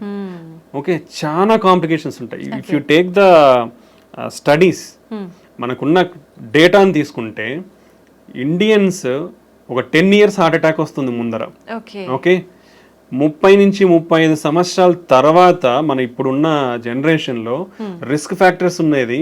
If you compare previously some years back, ఇప్పుడు మన రిస్క్ ఫ్యాక్టర్స్ అనేది అసలు కంటిన్యూస్ రైజింగ్ ట్రెండ్లో ఉన్నాయి. అంటే అంత ఫాస్ట్గా పెరుగుతున్నాయి. యూనో అవర్ ఏజింగ్ పాపులేషన్, ఇంతకుముందు యూఎస్లో 75 years ఏజ్ డబుల్ కానీ 65 పట్టింది. అంటే ఆ పాపులేషన్ ఏజ్డ్ పాపులేషన్ డబుల్ గానికి 65 years పట్టింది. ఇండియాలో ఎవ్రీ 25 yearsకి డబుల్ అవుతుంది. Every 25 yearsకి 50 years more than aged population is doubling in India. Lot of and ఎవరైతే హార్ట్ అటాక్ తో ప్రజెంట్ అవుతున్నారో compare to western countries or European countries, ఇక్కడ డబల్ కాంప్లికేషన్స్ ఉంటున్నాయి. అంటే మన జెనెటిక్ ప్రొఫైల్, మన రిస్క్ ప్రొఫైల్ అనేది చాలా ఎక్కువ ఉంది ఇక్కడ. సో కాంప్లికేషన్స్ రేట్స్ కూడా ఎక్కువ ఉన్నాయి. So compared to others, we are having higher complication rates. These are because of our lifestyle and our genetic factors and demographic factors. So heart is a very vital organ. So endukante everything will happen in seconds andi ikkada. So we take that much precaution to do any procedure, either in stunting kani ante lot of procedures. Any if we count, I will take some 30 40 50 procedures and I will name it. అంటే not only stunting ఒకటే కాదు, కార్డియాలజీలో ఉండేది heart holes ఉంటాయి. Heart holes ని close చేస్తాం, దాంట్లో different రకాల heart holes ఉంటాయి. లేదా ఈ వాల్స్ అనేది నేరో అయిపోతాయి, నేరో అయినప్పుడు బెలూన్ తీసుకుని పోయి ఓపెన్ చేస్తాం. ఓకే, ఇవి ఉంటాయి. పేస్ మేకర్స్ ఉంటాయి, ఐసిడిస్ ఉంటాయి. ఓకే, ఇలాంటి చాలా ప్రొసీజర్స్ ఉన్నాయి కార్డియాలజీలో. So without the need of open heart surgery we are doing all these things. So ఇలాంటి అయ్యే టైంలో రిస్క్ అనేది డెఫినెట్లీ ఉంటుందండి. బట్ లాట్ ఆఫ్ ప్రికాషన్స్ తీసుకొని, అంటే ఇప్పుడు బీపీ పడిపోతుందంటే బీపీ కోసం ఒక బెలూన్, ఐఏబీపీ బెలూన్ అనేది ఇండియాలో రీజనబుల్ కాస్ట్ దొరుకుతుంది. ఇంపెల్లా అని ఉంటుంది కానీ it's very costly. It is like lot of people it is unreachable నౌడేస్ till now, even ఇప్పుడు కూడా. సో ఐఏబీపీ బెలూన్స్ రెడీగా పెట్టుకుంటాం. హార్ట్ రేట్ పడిపోయే ఛాన్స్ ఉండొచ్చు. హార్ట్ రేట్ పడిపోనికి పేస్ మేకర్ అనేది రెడీగా ఉంటుంది. ఒకవేళ డెఫినెట్లీ అవుతుందని తెలిసినప్పుడు ముందే పేస్ మేకర్ పెడతాం. లేదా బీపీ పడిపోతుందంటే ముందే బీపీ బెలూన్ సపోర్ట్ కోసం పెట్టుకుంటాం. బీపీ కోసం ఇంజెక్షన్స్ రెడీగా పెట్టేసుకుంటాం. Okay, kidney failure, kidney creatinine levels అబ్నార్మల్గా ఉన్నాయంటే దానికి స్పెసిఫిక్ కాంట్రాస్ట్ ఉంటాయి, విజీ ప్యాక్ అంటాం. సో అవి స్పెసిఫిక్ అంటే కిడ్నీ డ్యామేజ్ కాకుండా ప్రికాషనరీ మెజర్స్ తీసుకొని స్టార్ట్ చేస్తాము. ఓకే, దెన్ హార్ట్ రేట్ సడన్గా పెరిగే ఛాన్స్ ఉండొచ్చు. సడన్గా పెరిగే ఛాన్స్ ఉంటే సడన్గా అది షాక్ ఇస్తే కంట్రోల్ చేయడానికి డిఫిబ్రిలేటర్ రెడీ ఉంటుంది. ఓకే, దెన్ పేషెంట్కి సడన్గా ఆయాసం రావచ్చు. ఆయాసం వస్తే ట్యూబ్ వేసుకొని వెంటిలేటర్, మిషన్, అనస్థీషియా రెడీగా ఉంటారు. ఓకే, దెన్ బీపీ సడన్ గా పెరిగే ఛాన్స్ ఉంటుంది. బీపీ తగ్గించడానికి సడన్ గా మెడికేషన్స్ రెడీగా ఉంటాయి. How many precautions we're taking. మా క్యాత్ ల్యాబ్స్ అంటే ఈ ప్రొసీజర్స్ చేసేటప్పుడు we're having minimum of 7 to 8 persons there. For doing a procedure, we are a team of 7 to 8 members. Not a single person we are doing. Because to bring the patient back to normal, we keep all efforts whatever it is there. So ఇట్లాంటి risks అనేది ఉంటాయండి. ఈ risks అన్ని కూడా less than 1% 2% లో చేస్తున్నాం మేము. Okay, hardly less than 1%. Okay, so 100లో ఒకరికి ఇట్స్ వెరీ రేర్. అంత మినిమైజింగ్ కాంప్లికేషన్స్ తో we are doing with good success rates. So ఇవన్నీ ఉంటాయండి, అందరూ తెలుసుకోవాలి ఇది. ఎందుకంటే హార్ట్ అనేది చాలా వైటల్ ఆర్గన్. ఎందుకంటే ఇప్పుడు కొట్టుకుంటుందండి, సడన్ గా అయిపోతే అయిపోయినట్టు. Okay, it can happen any time. Surgery అప్పుడే కాదు, ఇంట్లో ఉన్నప్పుడే. ఇప్పుడు హార్ట్ అటాక్స్ లో 50% హాస్పిటల్ రాకముందు చనిపోతున్నారు. ఆల్రెడీ నీ హార్ట్ డ్యామేజ్ అయిపోయి మనం లేట్ గా ప్రజెంట్ అయిపోయి హాస్పిటల్ కి ఇలా ప్రజెంట్ అయినప్పుడు రిస్క్ ఎక్కువ ఉంటుంది. If it see the data, మనం మళ్ళీ if you come to the whatever data is available till now, heart attack లో బీపీ పడిపోయింది అనుకోండి, high risk of death. 40 to 50% of the cases will go to die. ఎక్కువ chances ఉంటాయి. 40 to 50% recover అవుతారు with simple medications or just going stenting. But rest of the 40-50% in heart attack with cardiogenic shock అంటాం, అంటే BP పడిపోయినప్పుడు. In rest of the 40 to 50%, around 75 to 80% are going to die whatever the treatment you give. That is the risk profile in heart attack. So ఎప్పుడైనా heart ఇంటర్వెన్షన్స్ని ఆ విధంగా చూడండి, అన్నీ తెలుసుకోండి. అంటే always we explain the patient before taking any surgery. I think this is a platform I am getting. I just want to tell the people, అంటే అందరికి అర్థం అవ్వాలి అంటే ఎంత రిస్క్ ఉంటుంది హార్ట్ సర్జరీలలో కానీ హార్ట్ స్టంటింగ్లలో కానీ. స్టంటింగ్ అనేది రియర్లీ అంటే వెరీ లెస్ కాంప్లికేటెడ్ ప్రొసీజర్స్ లాగానే we're doing very good results, we're giving good results. But still some risk will be there. మనము చిన్న కాలో ఏలో ఏ చిన్న ముక్కు సర్జరీ చేయించుకున్నా రిస్క్ చెప్తా ఉన్నారు. హార్ట్కి ఉన్నప్పుడు డెఫినెట్లీ రిస్క్ అనేది ఉంటుంది. బట్ ఈవెన్ దెన్ అవన్నీ ప్రికాషనరీ మెజర్స్ తీసుకొని we always do very safely and we always bring the patient a good life. ఇది కంపల్సరీ. అందరూ మీలాగా ఆలోచిస్తే definitely doctors will be always be happy. Sir 7 to 8 persons ఖచ్చితంగా అక్కడ ఉండి పేషెంట్ని క్యూర్ చేయటానికే వాళ్ళ ప్రయత్నం అంతా చేస్తుంటారు. అసలు నార్మల్గా హార్ట్ సర్జరీ చేసేటప్పుడు స్టంట్స్ ఇలాంటి హార్ట్కి సంబంధించినవి ఏదైనా చేసేటప్పుడు జనరల్గా ఎంత సమయం పడుతుంది సార్? అంటే డిపెండ్స్ ఆన్ ద లిజన్ అండి. నేను ఆల్రెడీ మీకు ఇప్పుడు చెప్పాను. So lesions are different. Fibrous plaque అంటాం, ఫ్యాటీ ప్లాక్ అంటాం, క్యాల్సిఫిక్ ప్లాక్ అంటాం. ఇప్పుడు like and number of the blocks, single block ఉందా, ఇప్పుడు లెఫ్ట్ సైడ్ లో 2 మేజర్ వెజల్స్ ఉంటాయి, లెఫ్ట్ సైడ్ లోనే 2-3 బ్లాక్స్ ఉన్నాయా, రైట్ సైడ్ కూడా ఉందా, ఓకే ఇప్పుడు 3 బ్లాక్స్ ఉన్నాయి. ఇప్పుడు సింపుల్ లిజన్స్ అనుకోండి, it may take around 1 hour or 1.5 hours.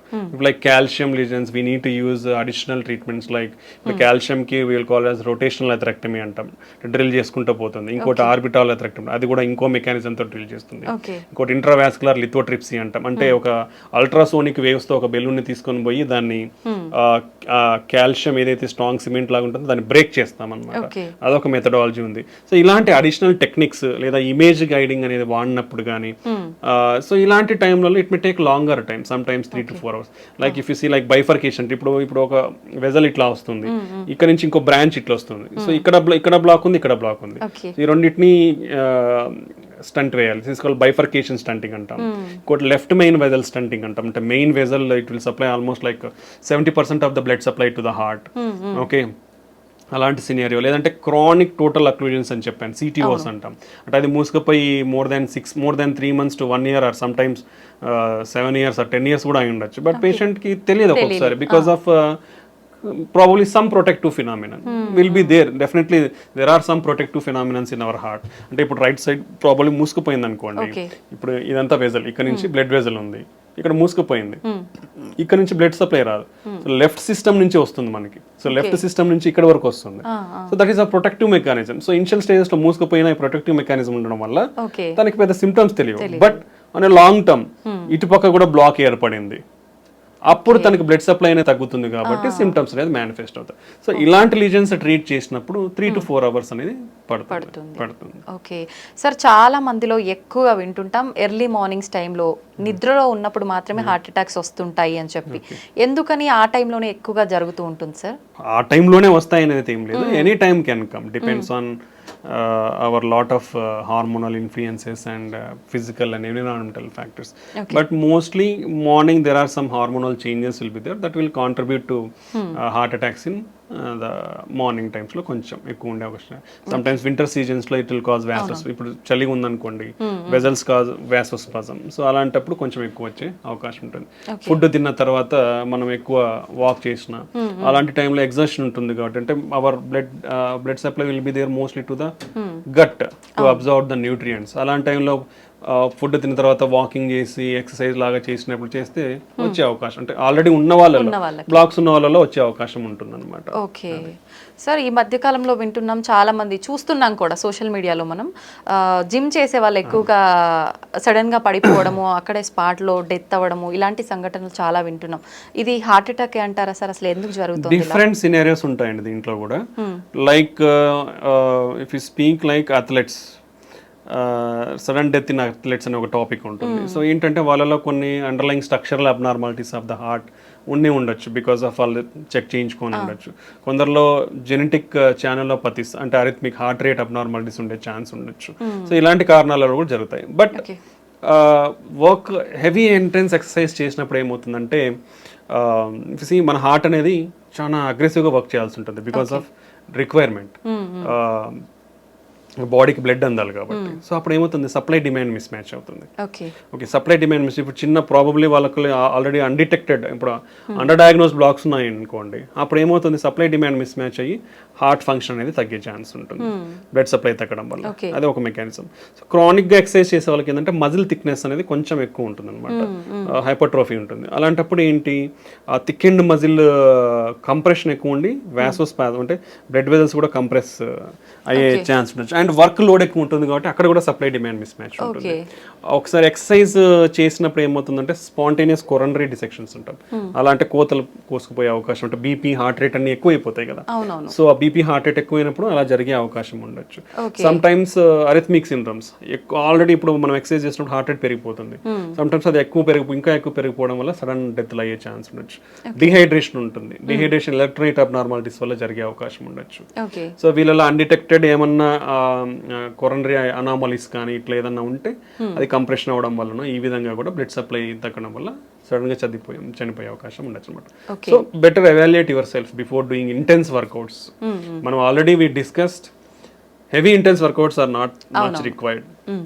Minimum of 150 minutes per week, 75 minutes of high intense workouts per week is enough. So you can take gaps between doing intense workouts. You can limit yourself up to what level you can do.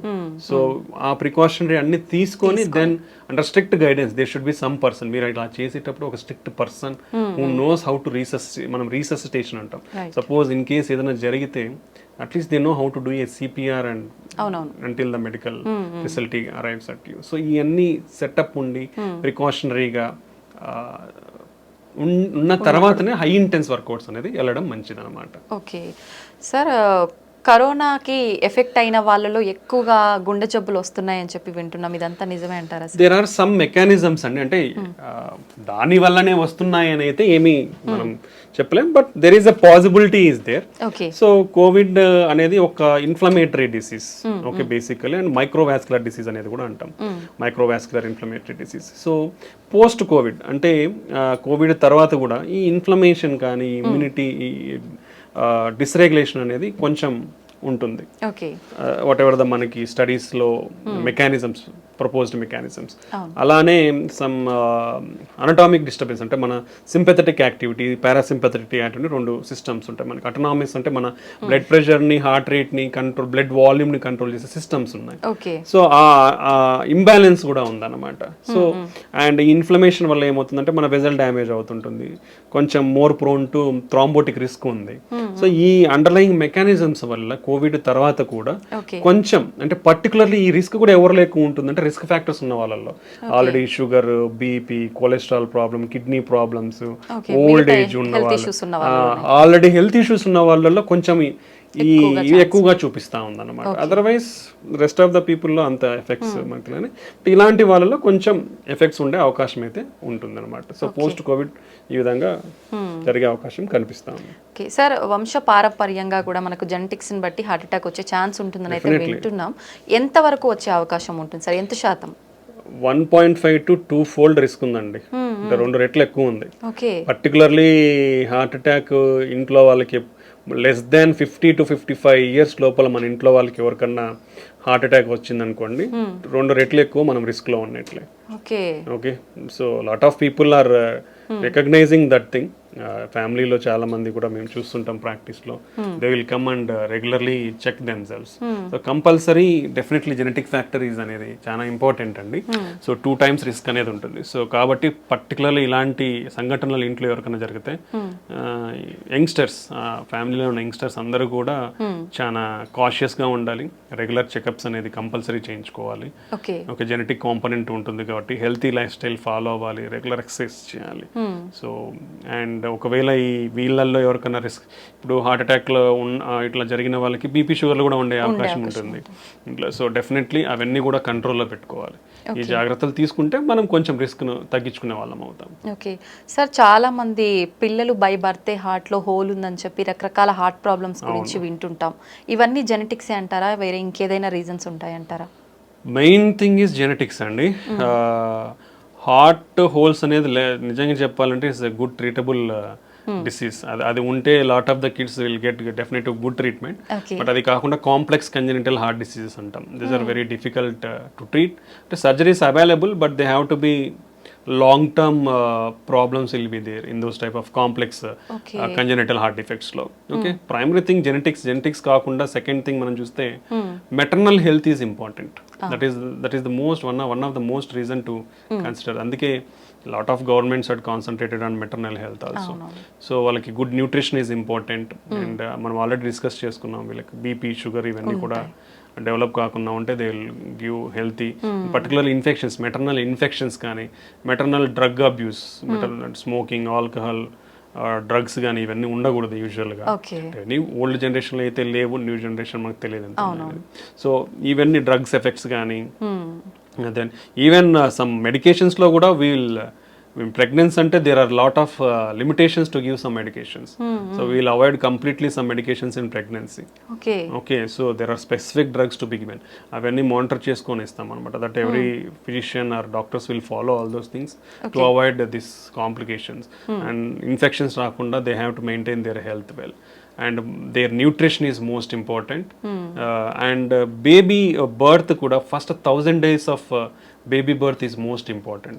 So they should compulsorily get the breastfeed always. That is the most healthy diet for the newborn babies. So compulsory every woman should take initiative in breastfeed their babies. And nutrition, after that nutrition of the kids is most important. Okay, so healthy nutrition undali vallaki. Then they should be also taken care from infections, because previously and even now still we are seeing rheumatic heart disease, infection related heart valve problems, acute rheumatic fever and rheumatic heart in children. And then even that infections will cause heart pump failure also, we'll call as myocarditis. So there are a lot of problems is there in children. So both maternal health and infant infant health is most important. జాగ్రత్తలు తీసుకుంటే కొంచెం genetic factors anyway మనం avoid చేయలేము కాబట్టి దీనివల్ల కొంచెం risk తగ్గించుకునే అవకాశం ఉండొచ్చు. ఓకే, మీరు ఇందాక కూడా చెప్పారు ఖచ్చితంగా మనము డైట్ ఎక్సర్సైజ్ అనేది ఇంపార్టెంట్. డైలీ రొటీన్ ఏ విధంగా ఉంటే ఇలాంటి ఇష్యూస్ రాకుండా కొంతవరకు కాపాడుకోవచ్చు అంటారు సార్? అంటే there is no specific thing for us. See ఒక్కొక్కరి dietary pattern if even okay different states ఒక స్టేట్లో తీసుకుంటే district dietary pattern is completely different ఉంటుంది. So based on your local diet, lot of people our staple diet is rice. In rice itself you can go better for unpolished rice. Okay, and quantity, how much of quantity you are taking. మనము we are usually 3 meals అందరికి ఇది standard మనకి ఇక్కడ. ఆ 3 mealsని ఎలా తీసుకుంటామంటే మనం overload. అంతే. So that's not good. So every 3 meals మధ్యలో keep 1 snack meal. Okay, small snack meal, so that you can reduce the amount here. So ఒకేసారి ఎక్కువ తీసుకునేది అనేది తగ్గుతుంది. So take limited food multiple times rather than taking heavy food at only 3 times. That is one of the important thing where we can concentrate and change our lifestyle. That will reduce.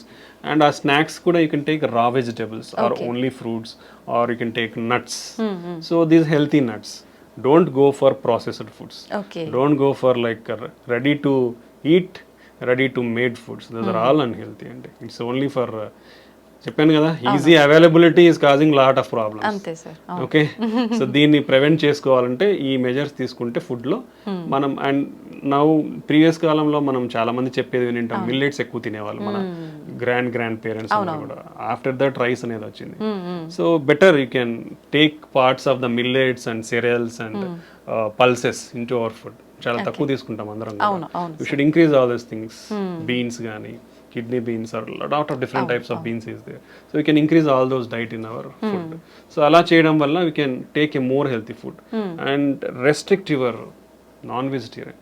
ఇప్పుడు రోజు బిర్యానీలు తినే వాళ్ళు ఎంతమంది ఉన్నారు, వేలల్లో ఉంటారు. So that's not healthy. Okay, so you can reduce your non vegetarian. Previously only weekly once తినేవాళ్ళు. That's good really. Nowadays daily non veg లేనిదే ముద్ద కూడా దిగని వాళ్ళు చాలా మంది ఉంటారు. So that's not a good habit. we already discussed చేప అంటే ఫిష్ కానీ పౌల్ట్రీ కానీ 2 to 3 times. అంటే 2 to 3 times అంటే 3 days కాదండి, 2 to 3 servings. It's called 2 to 3 servings per week. Okay, అది important. That is important, not days. 2 to 3 servings per week is okay. Okay, ఈ changes in the diet తీసుకుంటే we'll stay healthy.